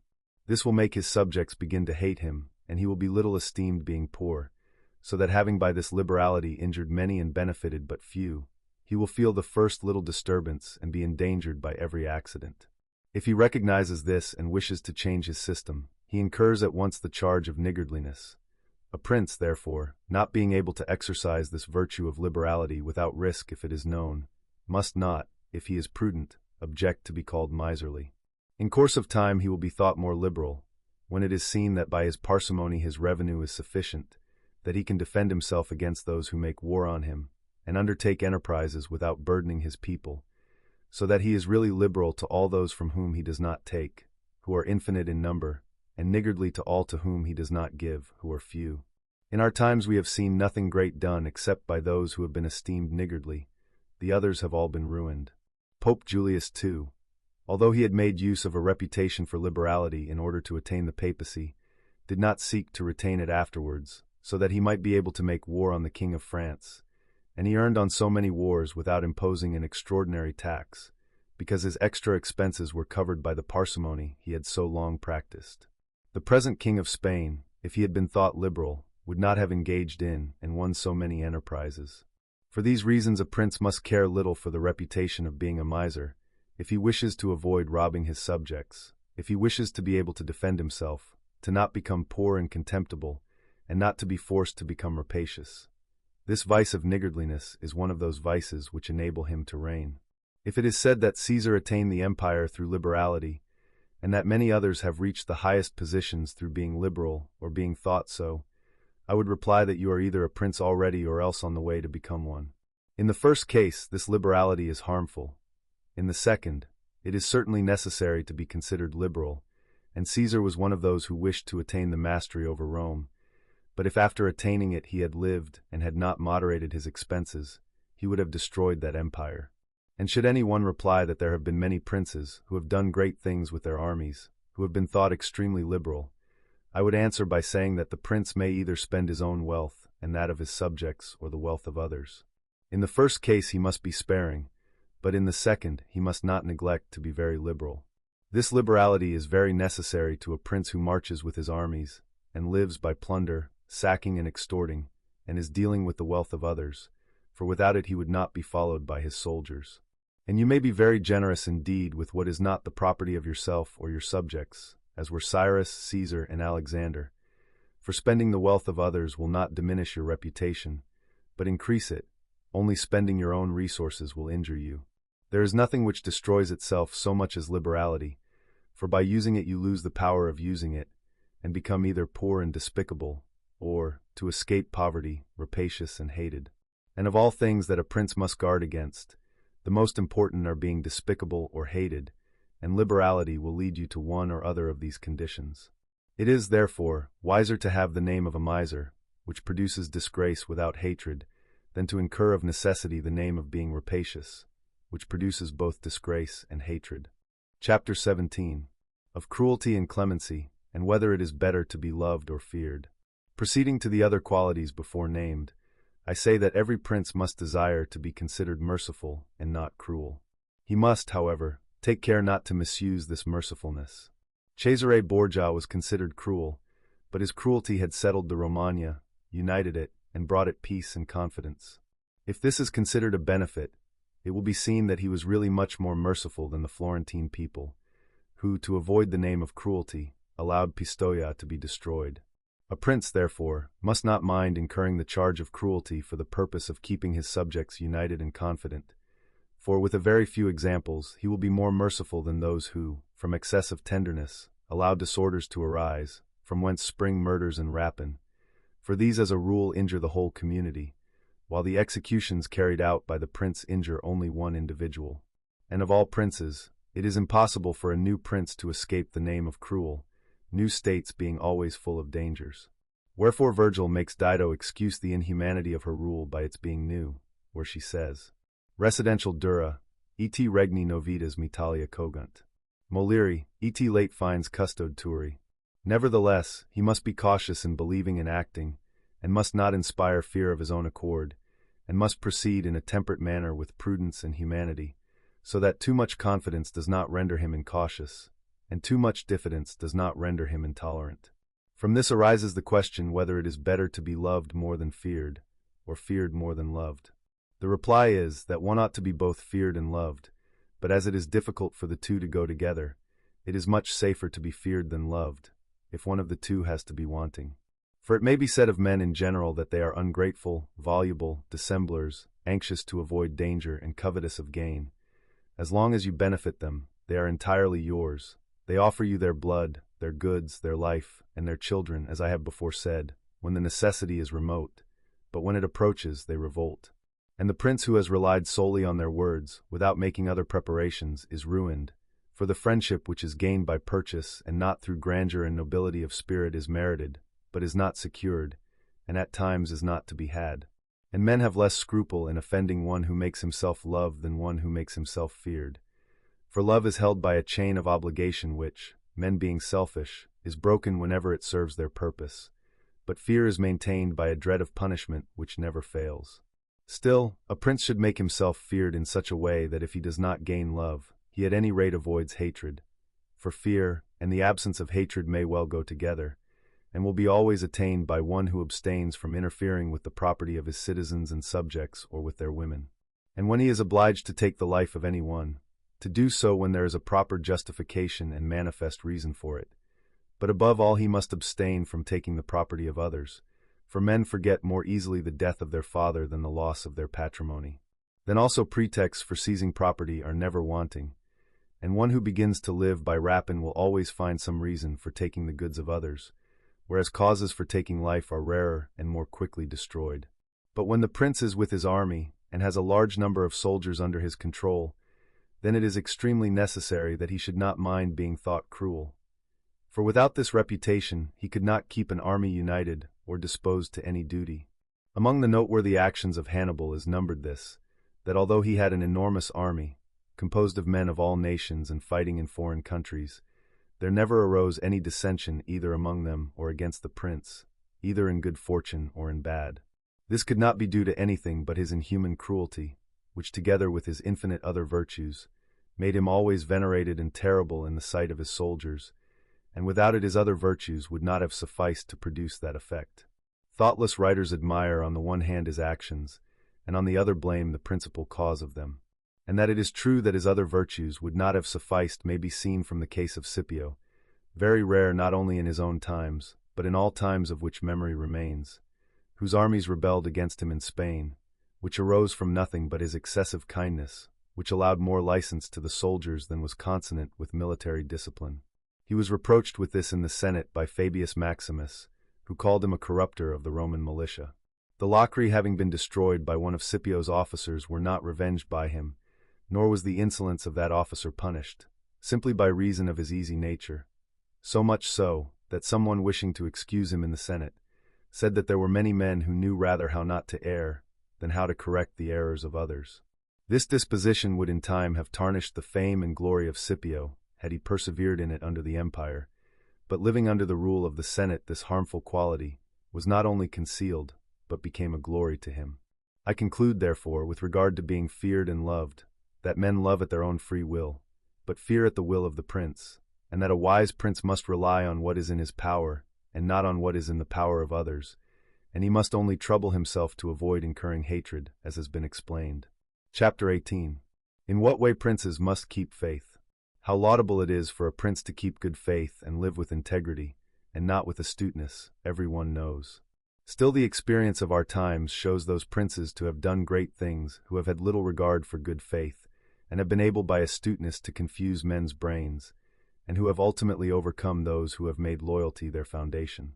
You must know, then, that there are two methods of fighting, the one by law, the other by force. The first method is that of men, the second of beasts, but as the first method is often insufficient, one must have recourse to the second. It is therefore necessary to know well how to use both the beast and the man. This was covertly taught to princes by ancient writers, who relate how Achilles and many others of those princes were given to Chiron the centaur to be brought up, who kept them under his discipline. This system of having for teacher one who was half beast and half man is meant to indicate that a prince must know how to use both natures, and that the one without the other is not durable. A prince being thus obliged to know well how to act as a beast must imitate the fox and the lion, for the lion cannot protect himself from snares, and the fox cannot defend himself from wolves. One must therefore be a fox to recognize snares, and a lion to frighten wolves. Those that wish to be only lions do not understand this. Therefore, a prudent ruler ought not to keep faith when by so doing it would be against his interest, and when the reasons which made him bind himself no longer exist. If men were all good, this precept would not be a good one, but as they are bad, and would not observe their faith with you, so you are not bound to keep faith with them. Nor are legitimate grounds ever wanting to a prince to give color to the non-fulfillment of his promise. Of this one could furnish an infinite number of modern examples, and show how many times peace has been broken, and how many promises rendered worthless, by the faithlessness of princes, and those that have been best able to imitate the fox have succeeded best. But it is necessary to be able to disguise this character well, and to be a great feigner and dissembler, and men are so simple and so ready to obey present necessities, that one who deceives will always find those who allow themselves to be deceived. I will only mention one modern instance. Alexander VI did nothing else but deceive men. He thought of nothing else, and found the way to do it, No man was ever more able to give assurances, or affirm things with stronger oaths, and no man observed them less.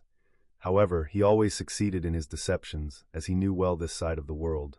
It is not, therefore, necessary for a prince to have all the above-named qualities, but it is very necessary to seem to have them. I would even be bold to say that to possess them and to always observe them is dangerous, but to appear to possess them is useful. Thus it is well to seem pious, faithful, humane, religious, sincere, and also to be so, but you must have the mind so watchful that when it is needful to be otherwise you may be able to change to the opposite qualities.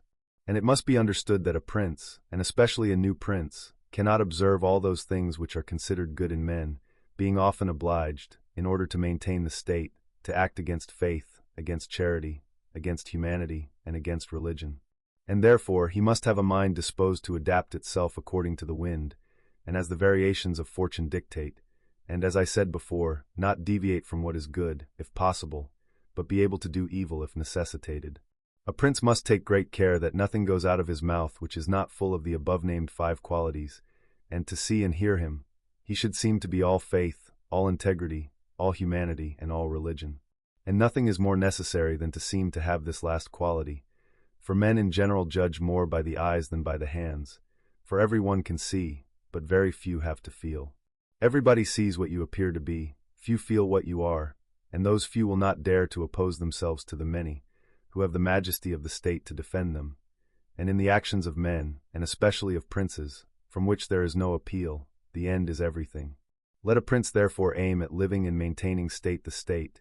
The means will always be judged honorable and praised by every one, for the vulgar is always taken by appearances and the result of things, and the world consists only of the vulgar, and the few find a place when the many have nothing to rest upon. A certain prince of the present time, whom it is well not to name, never does anything but preach peace and good faith, but he is really a great enemy to both, and either of them, had he observed them, would have lost him both state and reputation on many occasions. Chapter 19. That we must avoid being despised and hated. But as I have now spoken of the most important of the qualities in question, I will now deal briefly with the rest on the general principle, that the prince must, as already stated, avoid those things which will make him hated or despised, and whenever he succeeds in this, he will have done his part and will find no danger in other vices. He will chiefly become hated, as I said, by being rapacious and usurping the property and women of his subjects, which he must abstain from doing, and whenever one does not attack the property or honor of the generality of men, they will live contented, and one will only have to combat the ambition of a few, who can be easily held in check in many ways. He is rendered despicable by being thought changeable, frivolous, effeminate, timid, and irresolute, which a prince must guard against as a rock of danger, and manage so that his actions show grandeur, high courage, seriousness, and strength. And as to the government of his subjects, let his sentence be irrevocable, and let him adhere to his decisions, so that no one may think of deceiving him or making him change. The prince who creates such an opinion of himself gets a great reputation, and it is very difficult to conspire against one who has a great reputation, and he will not easily be attacked, so long as it is known that he is esteemed and reverenced by his subjects. For a prince must have 2 kinds of fear, one internal as regards his subjects, one external as regards foreign powers. From the latter he can defend himself with good arms and good friends, and he will always have good friends if he has good arms, and internal matters will always remain quiet, if they are not perturbed by conspiracy, and even if external powers sought to foment one, if he has ruled and lived as I have described, he will always, if he stands firm, be able to sustain every shock, as I have shown that Nabis the Spartan did. But with regard to the subjects, if not acted on from outside, it is still to be feared lest they conspire in secret, from which the prince may guard himself well by avoiding hatred and contempt, and keeping the people satisfied with him, which it is necessary to accomplish, as has been related at length. And one of the most potent remedies that a prince has against conspiracies is that of not being hated or despised by the mass of the people. For whoever conspires always believes that he will satisfy the people by the death of their prince. But if he thought to offend them by doing this, he would fear to engage in such an undertaking, for the difficulties that conspirators have to meet are infinite. Experience shows that there have been very many conspiracies, but few have turned out well, for whoever conspires cannot act alone, and cannot find companions except among those who are discontented. And as soon as you have disclosed your intention to a malcontent, you give him the means of satisfying himself, for by revealing it he can hope to secure everything he wants. To such an extent that seeing a certain gain by doing this, and seeing on the other hand only a doubtful one and full of danger, he must either be a rare friend to you, or else a very bitter enemy to the prince if he keeps faith with you. And to reduce the matter to narrow limits, I say, that on the side of the conspirator there is nothing but fear, jealousy, suspicion, and dread of punishment which frightens him, and on the side of the prince there is the majesty of government, the laws, the protection of friends, and of the state which guard him. When to these things are added the goodwill of the people, it is impossible that any one should have the temerity to conspire. For whereas generally a conspirator has to fear before the execution of his plot, in this case he must also fear afterwards, having the people for an enemy, when his crime is accomplished, and thus not being able to hope for any refuge. Numberless instances might be given of this, but I will content myself with one which took place within the memory of our fathers. Messer Annibale Bentivogli, Prince of Bologna, ancestor of the present Messer Annibale, was killed by the Canci, who conspired against him.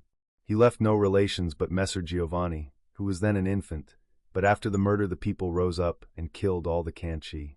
This arose from the popular goodwill that the house of Bentivogli enjoyed at that time in Bologna, which was so great that, as there was nobody left after the death of Annibale who could govern the state, the Bolognese, hearing that there was one of the Bentivogli family in Florence, who had till then been thought the son of a blacksmith, came to fetch him and gave him the government of the city, and it was governed by him until Messer Giovanni was old enough to assume the government. I conclude, therefore, that a prince need trouble little about conspiracies when the people are well disposed, but when they are hostile and hold him in hatred, then he must fear everything and everybody. Well-ordered states and wise princes have studied diligently not to drive the nobles to desperation, and to satisfy the populace and keep it contented, for this is one of the most important matters that a prince has to deal with. Among the kingdoms that are well ordered and governed in our time is France, and there we find numberless good institutions on which depend the liberty and security of the king. Of these the chief is the Parliament and its authority, because he who established that kingdom, knowing the ambition and insolence of the great nobles, and deeming it necessary to have a bit in their mouths to check them, and knowing on the other hand the hatred of the mass of the people to the great, based on fear, and wishing to secure them, did not wish to make this the special care of the king, to relieve him of the dissatisfaction that he might incur among the nobles by favoring the people, and among the people by favoring the nobles. He therefore established a third judge that, without direct charge of the king, kept in check the great and favored the lesser people. Nor could any better or more prudent measure have been adopted, nor better precaution for the safety of the king and the kingdom. From which another notable rule can be drawn, that princes should let the carrying out of unpopular duties devolve on others, and bestow favors themselves. I conclude again by saying that a prince must esteem his nobles, but not make himself hated by the populace. It may perhaps seem to some, that considering the life and death of many Roman emperors that they are instances contrary to my opinion, finding that some who lived always nobly and showed great strength of character, nevertheless lost the empire, or were killed by their subjects who conspired against them. Wishing to answer these objections, I will discuss the qualities of some emperors, showing the cause of their ruin, not to be at variance with what I have stated, and I will also partly consider the things to be noted by whoever reads the deeds of these times. I will content myself with taking all those emperors who succeeded to the empire from Marcus the philosopher to Maximinus. These were Marcus, Commodus his son, Pertinax, Heliogabalus, Alexander, and Maximinus. And the first thing to note is, that whereas other princes have only to contend against the ambition of the great and the insolence of the people, the Roman emperors had a third difficulty, that of having to support the cruelty and avarice of the soldiers, which was such a difficulty that it was the cause of the ruin of many, it being difficult to satisfy both the soldiers and the people. For the people love tranquility, and therefore like princes who are pacific, but the soldiers prefer a prince of military spirit, who is insolent, cruel, and rapacious.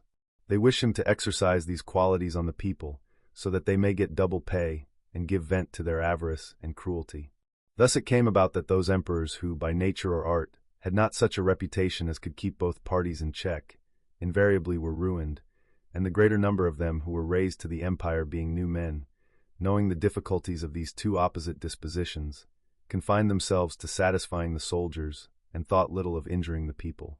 This choice was necessary, princes not being able to avoid being hated by someone. They must first try not to be hated by the mass of the people. If they cannot accomplish this, they must use every means to escape the hatred of the most powerful parties. And therefore these emperors, who being new men had need of extraordinary favors, adhered to the soldiers more willingly than to the people. Whether this, however, was of use to them or not, depended on whether the prince knew how to maintain his reputation with them. From these causes it resulted that Marcus, Pertinax, and Alexander, being all of modest life, lovers of justice, enemies of cruelty, humane and benign, had all a sad ending except Marcus.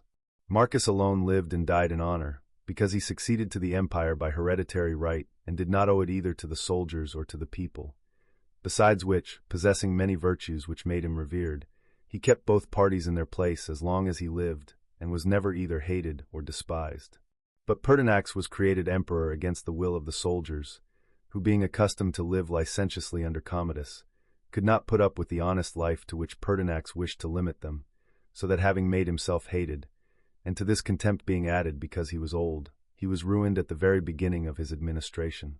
Whence it may be seen that hatred is gained as much by good works as by evil, and therefore, as I said before, a prince who wishes to maintain the state is often forced to do evil. For when that party, whether populace, soldiery, or nobles, whichever it be that you consider necessary to you for keeping your position, is corrupt, you must follow its humor and satisfy it, and in that case good works will be inimical to you.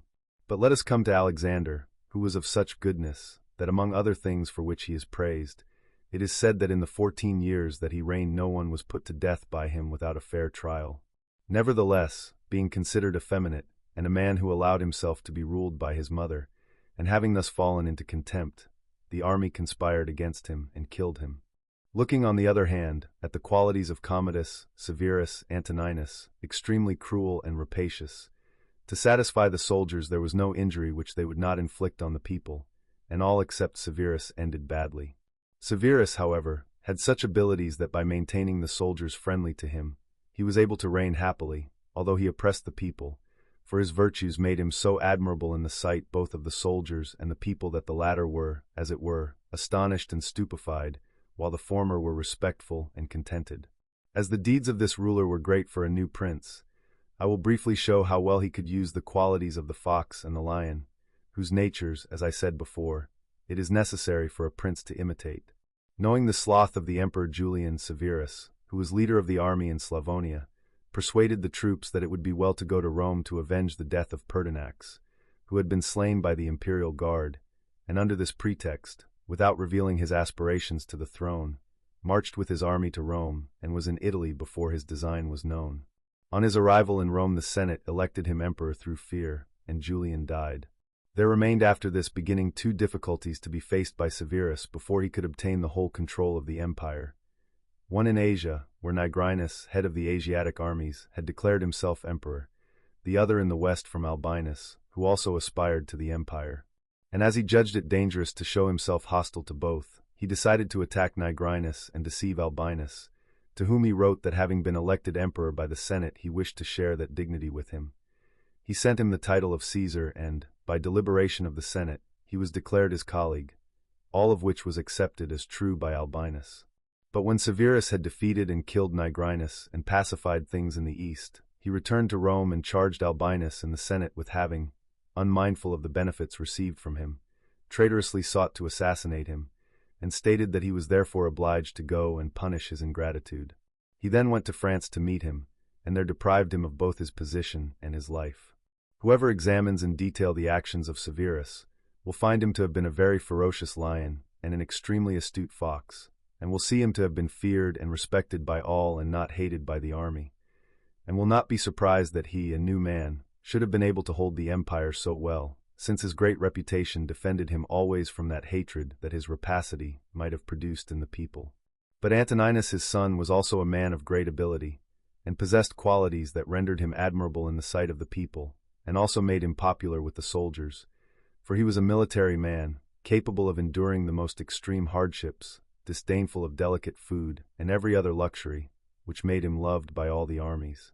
However, his ferocity and cruelty were so great and unheard of, through his having, after executing many private individuals, caused a large part of the population of Rome, and all that of Alexandria to be killed, that he became hated by all the world, and began to be feared by those about him to such an extent that he was finally killed by a centurion in the midst of his army. Whence it is to be noted that this kind of death, which proceeds from the deliberate action of a determined man, cannot be avoided by princes, since any one who does not fear death himself can inflict it, but a prince need not fear much on this account, as such actions are extremely rare. He must only guard against committing any grave injury to anyone he makes use of, or has about him for his service, like Antoninus had done, having caused the death with contumely of the brother of that centurion, and also threatened him every day, although he still retained him in his bodyguard, which was a foolish and dangerous thing to do, as the fact proved. But let us come to Commodus, who might easily have kept the empire, having succeeded to it by heredity, being the son of Marcus, and it would have sufficed for him to follow in the steps of his father to have satisfied both the people and the soldiers. But being of a cruel and bestial disposition, in order to be able to exercise his rapacity on the people, he sought to amuse the soldiers and render them licentious.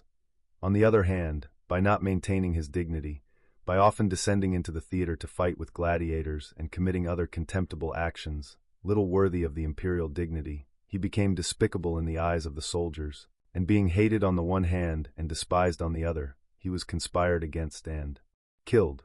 There remains to be described the character of Maximinus. He was an extremely warlike man, and as the armies were annoyed with the effeminacy of Alexander, which we have already spoken of, he was after the death of the latter elected emperor. He did not enjoy it for long, as two things made him hated and despised. The one his base origin, as he had been a shepherd in Thrace, which was generally known and caused great disdain on all sides. The other, because he had at the commencement of his rule deferred going to Rome to take possession of the imperial seat, and had obtained a reputation for great cruelty, having through his prefects in Rome and other parts of the empire committed many acts of cruelty. The whole world being thus moved by indignation for the baseness of his blood, and also by the hatred caused by fear of his ferocity, he was conspired against first by Africa, and afterwards by the Senate and all the people of Rome and Italy. His own army also joined them, for besieging Aquileia and finding it difficult to take, they became enraged at his cruelty, and seeing that he had so many enemies, they feared him less and put him to death. I will not speak of Heliogabalus, of Macrinus, or Julian, who being entirely contemptible were immediately suppressed, but I will come to the conclusion of this discourse by saying that the princes of our time have less difficulty than these of being obliged to satisfy in an extraordinary degree their soldiers in their states. For although they must have a certain consideration for them, yet it is soon settled. For none of these princes have armies that are inextricably bound up with the administration of the government and the rule of their provinces as were the armies of the Roman Empire, and therefore if it was then necessary to satisfy the soldiers rather than the people, it was because the soldiers could do more than the people. Now, it is more necessary to all princes, except the Turk and the Soldan, to satisfy the people than the soldiers, for the people can do more than the soldiers. I except the Turk, because he always keeps about him 12,000 infantry and 15,000 cavalry, on which depend the security and strength of his kingdom, and it is necessary for him to postpone every other consideration of the people to keep them friendly. It is the same with the kingdom of the Soldan, which being entirely in the hands of the soldiers, he is bound to keep their friendship regardless of the people. And it is to be noted that this state of the Soldan is different from that of all other princes, being similar to the Christian pontificate, which cannot be called either a hereditary kingdom or a new one, for the sons of the dead prince are not his heirs, but he who is elected to that position by those who have authority. And as this order is ancient, it cannot be called a new kingdom, there being none of these difficulties which exist in new ones, as although the prince is new, the rules of that state are old and arranged to receive him as if he were their hereditary lord. But returning to our matter, I say that whoever studies the preceding argument will see that either hatred or contempt were the causes of the ruin of the emperors named, and will also observe how it came about that, some of them acting in one way and some in another, in both ways there were some who had a fortunate and others an unfortunate ending. As Pertinax and Alexander were both new rulers, it was useless and injurious for them to try and imitate Marcus, who was a hereditary prince, and similarly with Caracalla, Commodus, and Maximinus it was pernicious for them to imitate Severus, as they had not sufficient ability to follow in his footsteps. Thus a new prince cannot imitate the actions of Marcus in his dominions, nor is it necessary for him to imitate those of Severus, But he must take from Severus those portions that are necessary to found his state, and from Marcus those that are useful and glorious for conserving a state that is already established and secure. Chapter 20. Whether fortresses and other things which princes often make are useful or injurious. Some princes, in order to securely hold their possessions, have disarmed their subjects. Some others have kept their subject lands divided into parts. Others have fomented enmities against themselves. Others have endeavored to win over those whom they suspected at the commencement of their rule. Some have constructed fortresses, others have ruined and destroyed them. And although one cannot pronounce a definite judgment as to these things without going into the particulars of the state to which such a deliberation is to be applied, still I will speak in such a broad way as the matter will permit of. A new prince has never been known to disarm his subjects. On the contrary, when he has found them disarmed, he has always armed them. For by arming them these arms become your own. Those that you suspected become faithful, and those that were faithful remain so, and from being merely subjects become your partisans. And since all the subjects cannot be armed, when you benefit those that you arm, you can deal more safely with the others. And this different treatment that they notice renders your men more obliged to you. The others will excuse you, judging that those have necessarily greater merit who have greater danger and heavier duties. But when you disarm them, you commence to offend them and show that you distrust them either through cowardice or lack of confidence, and both of these opinions generate hatred against you. And as you cannot remain unarmed, you are obliged to resort to a mercenary militia, of which we have already stated the value, and even if it were good it cannot be sufficient in number to defend you against powerful enemies and suspected subjects. But, as I have said, a new prince in a new dominion always has his subjects armed. History is full of such examples. But when a prince acquires a new state as an addition to his old one, then it is necessary to disarm that state, except those who in acquiring it have sided with you. And even these one must, when time and opportunity serve, render weak and effeminate, and arrange things so that all the arms of the new state are in the hands of your own soldiers who in your old state live near you. Our forefathers and those who were esteemed wise used to say that it was necessary to hold Pistoia by means of factious and Pisa with fortresses, and for this purpose they fomented differences among their subjects in some town in order to possess it more easily. This, in those days when Italy was fairly divided, was doubtless well done, but does not seem to me to be a good precept for the present time, for I do not believe that the divisions thus created ever do any good. On the contrary, it is certain that when the enemy approaches, the cities thus divided will be at once lost, for the weaker faction will always side with the enemy, and the other will not be able to stand. The Venetians, actuated, I believe, by the aforesaid motives, cherished the Guelph and Ghibelline factions in the cities subject to them, and although they never allowed them to come to bloodshed, they yet encouraged these differences among them, so that the citizens, being occupied in their own quarrels, might not act against them. This, however, did not avail them anything, as was seen when, after the defeat of Vila, a part of those subjects immediately took courage and took from them the whole state. Such methods, besides, argue weakness in a prince, for in a strong government such dissensions will never be permitted. They are profitable only in time of peace, as by means of them it is easy to manage one's subjects, but when it comes to war, the fallacy of such a policy is at once shown. Without doubt, princes become great when they overcome difficulties and opposition, and therefore fortune, especially when it wants to render a new prince great, who has greater need of gaining a great reputation than a hereditary prince, raises up enemies and compels him to undertake wars against them, so that he may have cause to overcome them, and thus raise himself higher by means of that ladder which his enemies have brought him. There are many who think therefore that a wise prince ought, when he has the chance, to foment astutely some enmity, so that by suppressing it he will augment his greatness. Princes, and especially new ones, have found more faith and more usefulness in those men, whom at the beginning of their power they regarded with suspicion, than in those they at first confided in. Pandolfo Petrucci, Prince of Siena, governed his state more by those whom he suspected than by others. But of this we cannot speak at large, as it varies according to the subject. I will merely say that these men who at the beginning of a new government were enemies, if they are of a kind to need support to maintain their position, can be very easily gained by the prince, and they are the more compelled to serve him faithfully, as they know they must by their deeds cancel the bad opinion previously held of them, and thus the prince will always derive greater help from them than from those who, serving him with greater security, neglect his interest. And as the matter requires it, I will not omit to remind a prince who has newly taken a state with the secret help of its inhabitants, that he must consider well the motives that have induced those who have favored him to do so, and if it is not natural affection for him, but only because they were not contented with the state as it was, he will have great trouble and difficulty in maintaining their friendship, because it will be impossible for him to content them. And on well examining the cause of this in the examples drawn from ancient and modern times, it will be seen that it is much easier to gain the friendship of those men who were contented with the previous condition and were therefore at first enemies, than that of those who, not being contented, became his friends and helped him to occupy it. It has been the custom of princes, in order to be able to hold securely their state, to erect fortresses as a bridle and bit to those who have designs against them, and in order to have a secure refuge against a sudden assault. I approve this method because it was anciently used. Nevertheless, Messer Niccolo Machiavelli has been seen in our own time to destroy 2 fortresses in Città di Castello in order to keep that state.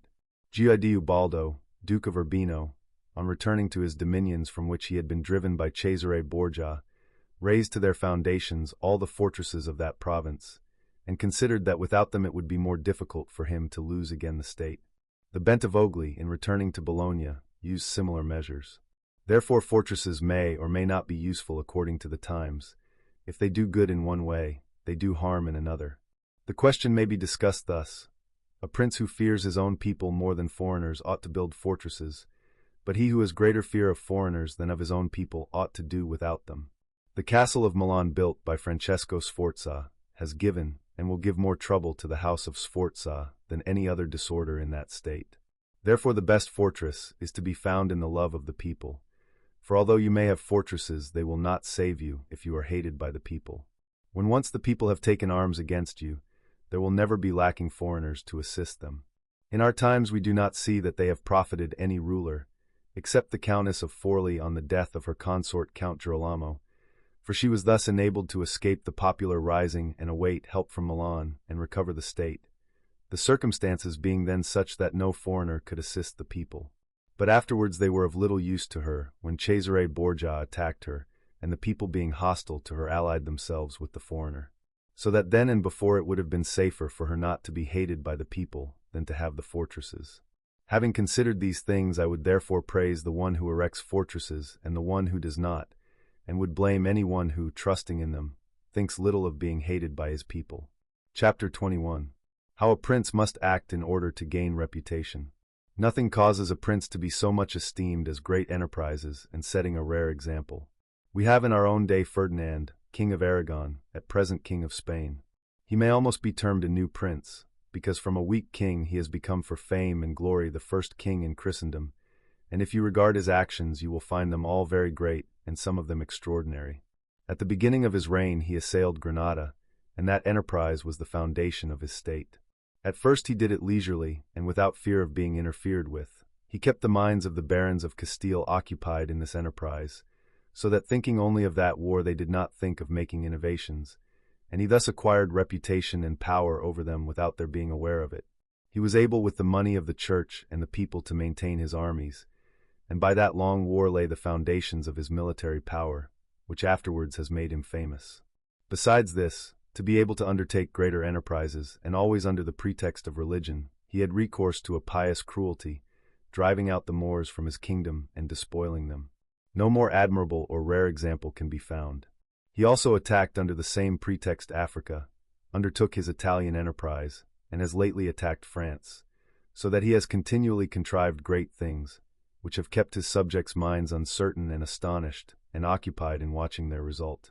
And these actions have arisen one out of the other, so that they have left no time for men to settle down and act against him.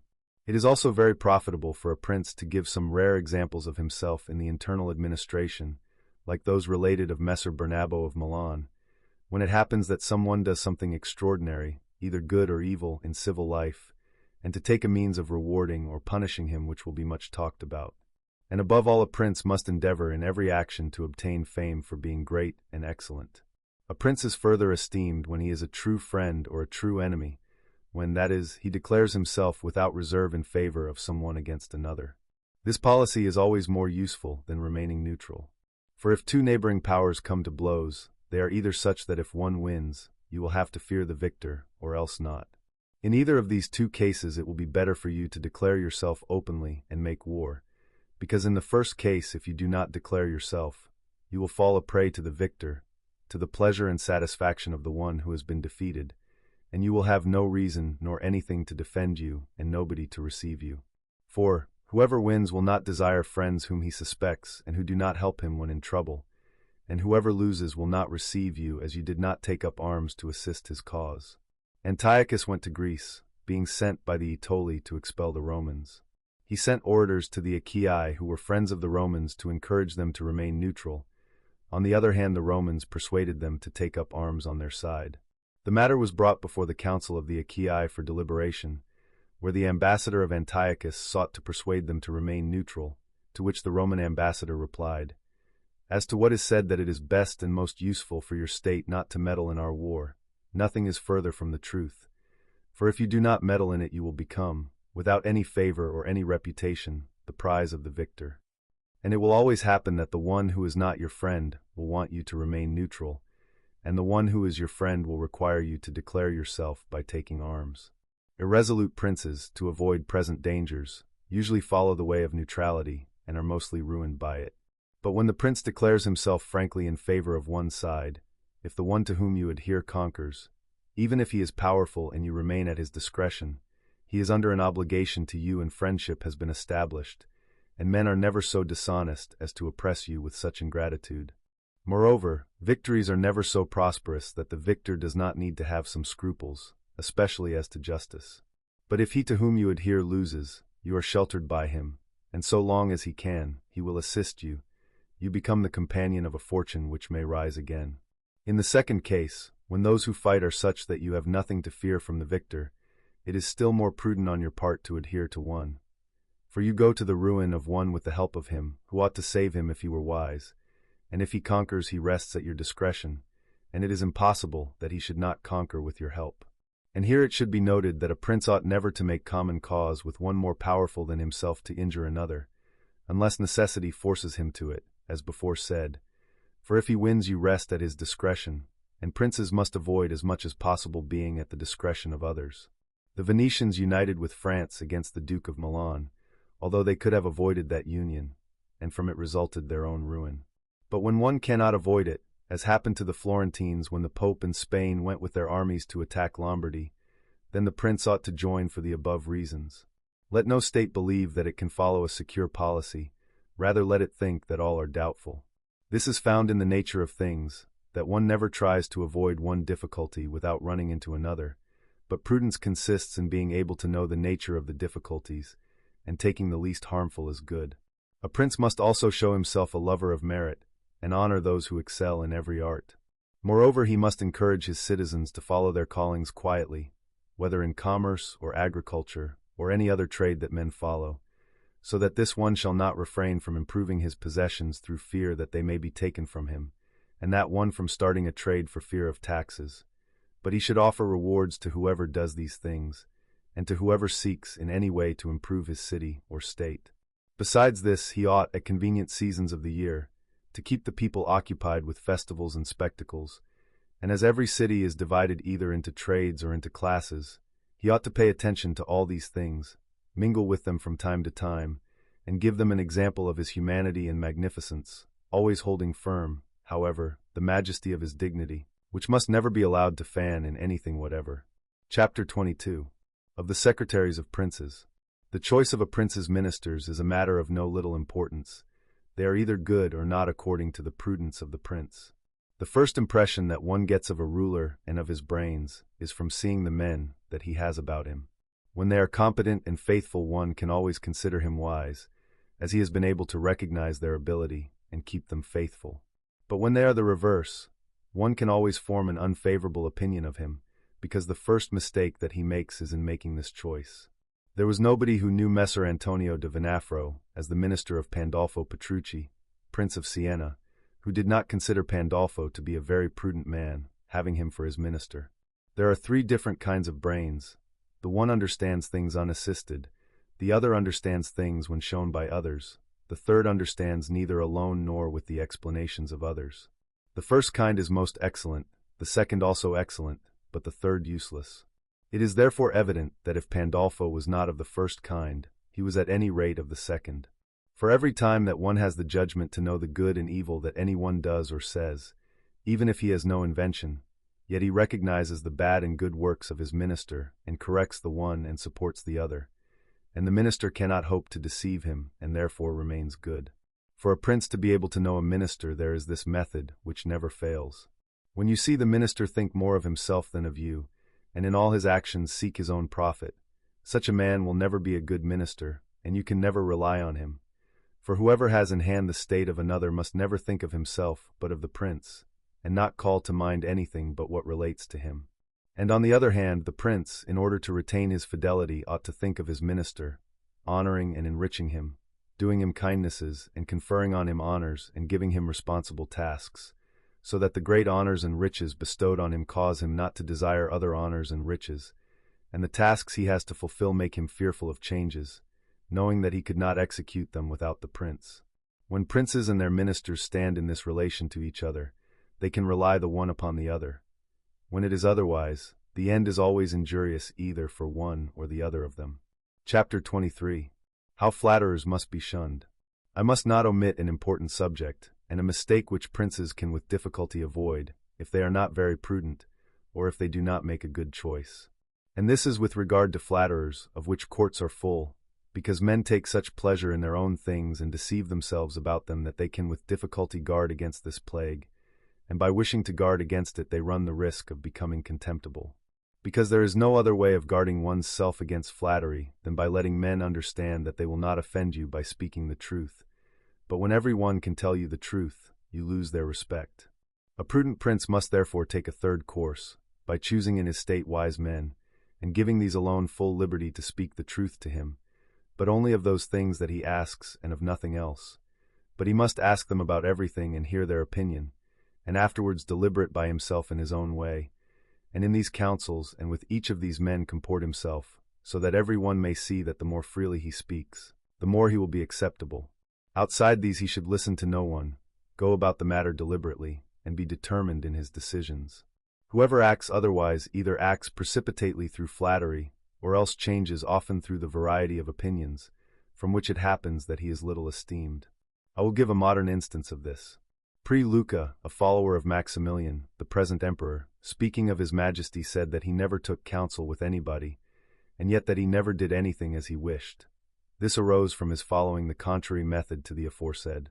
As the emperor is a secret man, he does not communicate his designs to any one or take anyone's advice, but as on putting them into effect they begin to be known and discovered, they begin to be opposed by those he has about him, and he is easily diverted from his purpose. Hence it comes to pass that what he does one day he undoes the next. No one ever understands what he wishes or intends to do, and no reliance is to be placed on his deliberations. A prince, therefore, ought always to take counsel, but only when he wishes, not when others wish. On the contrary, he ought to discourage absolutely attempts to advise him unless he asks it, but he ought to be a great asker, and a patient hearer of the truth about those things which he has inquired of. Indeed, if he finds that any one has scruples in telling him the truth, he should be angry.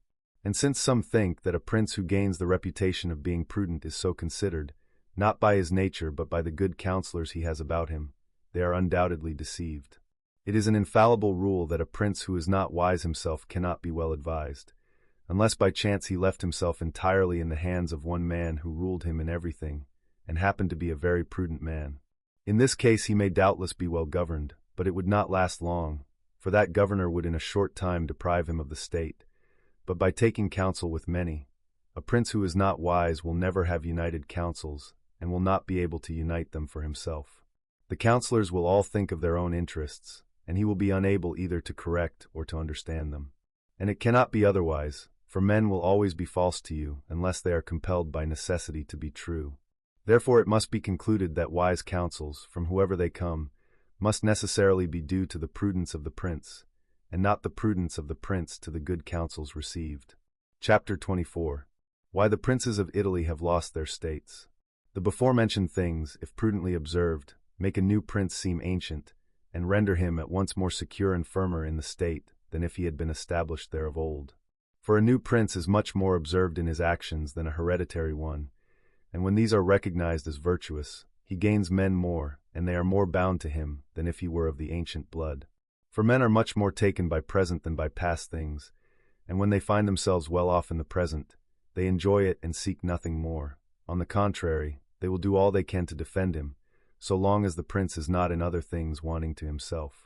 And thus he will have the double glory of having founded a new realm, and adorned it and fortified it with good laws, good arms, good friends, and good examples, as he will have double shame who is born a prince, and through want of prudence has lost it. And if one considers those rulers who have lost their position in Italy in our days, such as the King of Naples, the Duke of Milan, and others, one will find in them first a common defect as to their arms, for the reasons discussed at length. Then we observe that some of them either had the people hostile to them, or that if the people were friendly they were not able to make sure of the nobility, for without these defects, states are not lost that have enough strength to be able to keep an army. In the field, Philip of Macedon, not the father of Alexander the Great, but the one who was conquered by Titus Quintius, did not possess a great state compared to the greatness of Rome and Greece which assailed him, but being a military man, and one who knew how to divert the people and make sure of the great, he was able to sustain the war against them for many years. And if at length he lost his power over several cities, he was still able to keep his kingdom. Therefore, those of our princes who had held their possessions for many years must not accuse fortune for having lost them, but rather their own negligence, for having never in quiet times considered that things might change, as it is a common fault of men not to reckon on storms in fair weather. When adverse times came, they only thought of fleeing from them, instead of defending themselves, and hoped that the people, enraged by the insolence of the conquerors, would recall them. This measure, when others are wanting, is good, but it is very bad to have neglected the other remedies for that one, for nobody would desire to fall because he believed that he would then find someone to pick him up. This may or may not take place, and if it does, it is not with safety to you, as that defense is known to be cowardly and not to be depended on, and only those defenses are good, certain, and durable, which depend only on yourself and your own ability. Chapter 25. How much fortune can do in human affairs, and how it may be opposed. It is not unknown to me how many have been and are of opinion that worldly events are so governed by fortune and by God, that men cannot by their prudence change them, and that on the contrary there is no remedy whatever, and for this they may judge it to be useless to toil much about them, but let things be ruled by chance. This opinion has been more believed in our day, from the great changes that have been seen, and are daily seen, beyond every human conjecture. When I think about them at times, I am partly inclined to share this opinion. Nevertheless, that our free will may not be altogether extinguished, I think it may be true that fortune is the ruler of half our actions, but that she allows the other half or a little less to be governed by us. I would compare her to an impetuous river that, when turbulent, inundates the plains, ruins trees and buildings, removes earth from this side and places it on the other. Every one flies before it, and everything yields to its fury without being able to oppose it. And yet though it is of such a kind, still when it is quiet, men can make provision against it by dams and banks, so that when it rises it will either go into a canal, or its rush will not be so wild and dangerous. It happens similarly with fortune, which shows her power where no measures have been taken to resist her, and turns her fury where she knows that no dams or barriers have been made to hold her. And if you regard Italy, which has been the seat of these changes, and who has given the impulse to them, you will see her to be a country without dams or barriers of any kind. If she had been protected by proper measures, like Germany, Spain, and France, this inundation would not have caused the great changes that it has, or would not have happened at all. This must suffice as regards opposition to fortune in general. But limiting myself more to particular cases, I would point out how one sees a certain prince today fortunate and tomorrow ruined, without seeing that he has changed in character or otherwise. I believe this arises in the first place from the causes that we have already discussed at length. That is to say, because the prince who bases himself entirely on fortune is ruined when fortune varies.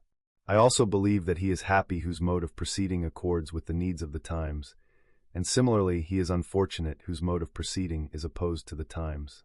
For one sees that men in those things which lead them to the aim that each one has in view, namely glory and riches, proceed in various ways, one with circumspection, another with impetuosity, one by violence, another by cunning, one with patience, another with the reverse, and each by these diverse ways may arrive at his aim. One sees also two cautious men, one of whom succeeds in his designs, and the other not, and in the same way two men succeed equally by different methods, one being cautious, the other impetuous, which arises only from the nature of the times, which does or does not conform to their method of proceeding.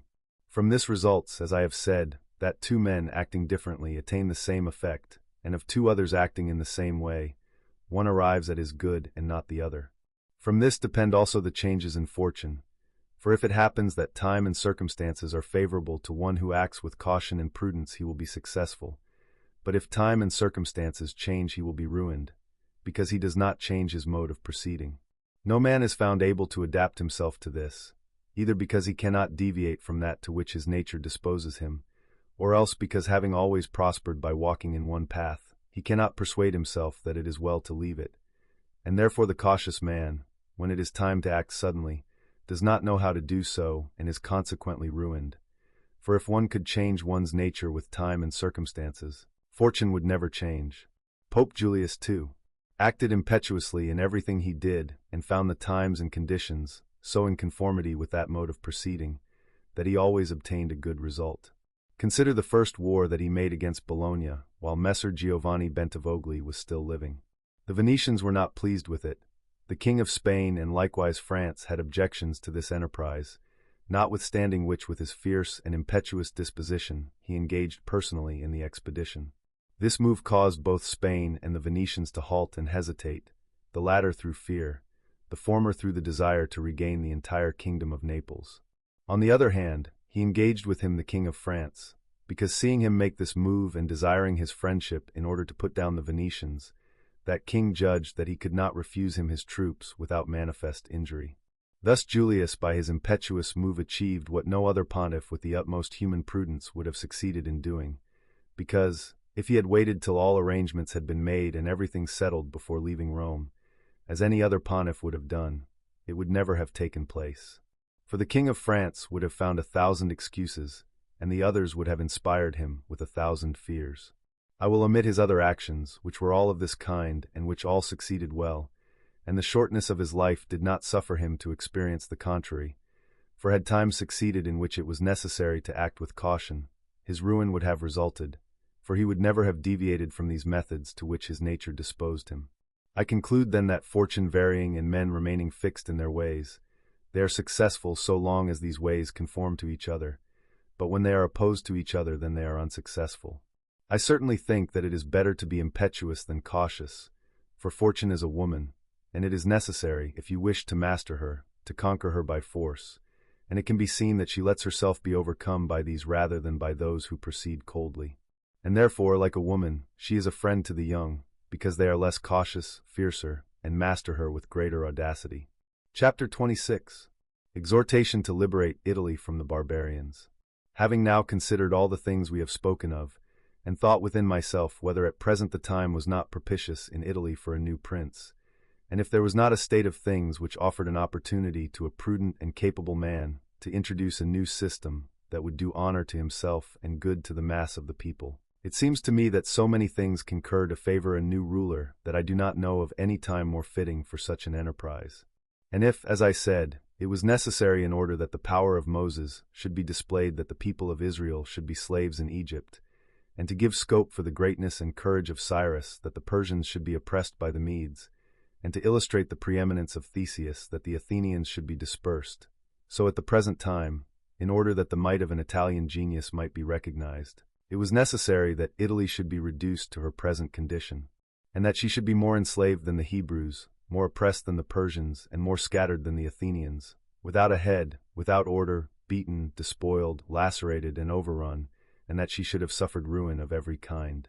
And although before now a spirit has been shown by some which gave hope that he might be appointed by God for her redemption, yet at the highest summit of his career he was thrown aside by fortune, so that now, almost lifeless, she awaits one who may heal her wounds and put a stop to the rapine and pillaging of Lombardy, to the rapacity and extortion in the kingdom and in Tuscany, and cure her of those sores which have long been festering. Behold how she prays God to send some one to redeem her from this barbarous cruelty and insolence. Behold her ready and willing to follow any standard if only there be some one to raise it. There is nothing now she can hope for but that your illustrious house may place itself at the head of this redemption, being by its power and fortune so exalted, and being favored by God and the Church, whose leadership it now occupies. Nor will this be very difficult to you, if you call to mind the actions and lives of the men I have named. And although those men were rare and marvelous, they were none the less men, and had each of them less occasion than the present, for their enterprise was not juster than this, nor easier, nor was God more their friend than he is yours. Here is a just cause, for that war is just which is necessary, and those arms are merciful where no hope exists save in them. Here is the greatest willingness, nor can there be great difficulty where there is great willingness, provided that the measures are adopted of those whom I have set before you as examples. Besides this, unexampled wonders have been seen here performed by God. The sea has been opened, a cloud has shown you the road, the rock has given forth water, manna has rained, and everything has contributed to your greatness. The remainder must be done by you. God will not do everything, in order not to deprive us of free will and the portion of the glory that falls to our lot. It is no marvel that none of the before-mentioned Italians have done that which it is to be hoped your illustrious house may do. And if in so many revolutions in Italy and so many warlike operations, it always seems as if the military capacity were extinct, this is because the ancient methods were not good, and no one has arisen who knew how to discover new ones. Nothing does so much honor to a newly risen man than the new laws and measures which he introduces. These things, when they are well based and have greatness in them, render him revered and admired, and there is not lacking scope in Italy for the introduction of every kind. Here there is great virtue in the members, if it were not wanting in the heads. Look how in duels and in councils of a few the Italians are superior in strength, dexterity, and intelligence. But when it comes to armies they make a poor show, which proceeds entirely from the weakness of the leaders, for those that know are not obedient, and every one thinks that he knows, there being hitherto nobody who has raised himself so high both by valor and fortune as to make the others yield. Hence it comes about that in all this time, in all the wars waged during the last 20 years, whenever there has been an army entirely Italian it has always been a failure, as witness first Taro, then Alexandria, Capua, Genoa, Vila, Bologna, and Mestre. If your illustrious house, therefore, wishes to follow those great men who redeemed their countries, it is before all things necessary, as the true foundation of every undertaking, to provide yourself with your own forces, for you cannot have more faithful, or truer and better soldiers. And although each one of them may be good, they will together become better when they see themselves commanded by their prince, and honored and supported by him. It is therefore necessary to prepare such forces in order to be able with Italian prowess to defend the country from foreigners.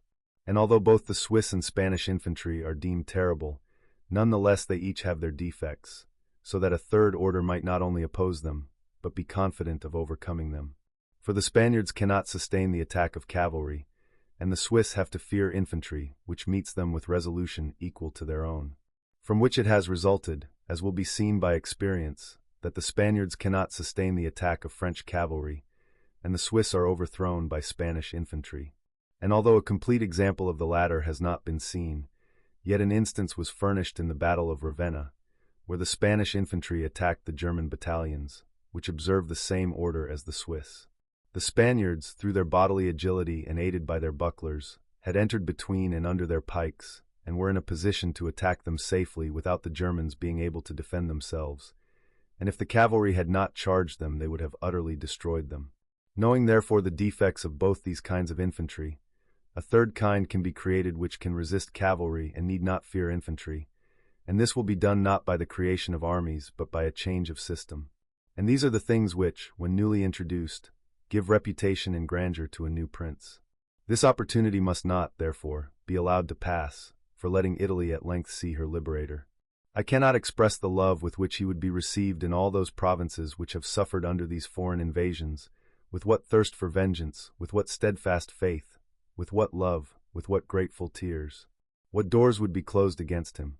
What people would refuse him obedience? What envy could oppose him? What Italian would rebel against him? This barbarous domination stinks in the nostrils of every one. May your illustrious house therefore assume this task with that courage and those hopes which are inspired by a just cause, so that under its banner our fatherland may be raised up, and under its auspices be verified that saying of Petrarch, "Valor against fell wrath will take up arms, and be the combat quickly sped." For sure the ancient worth, that in Italian stirs the heart, is not yet dead. The end.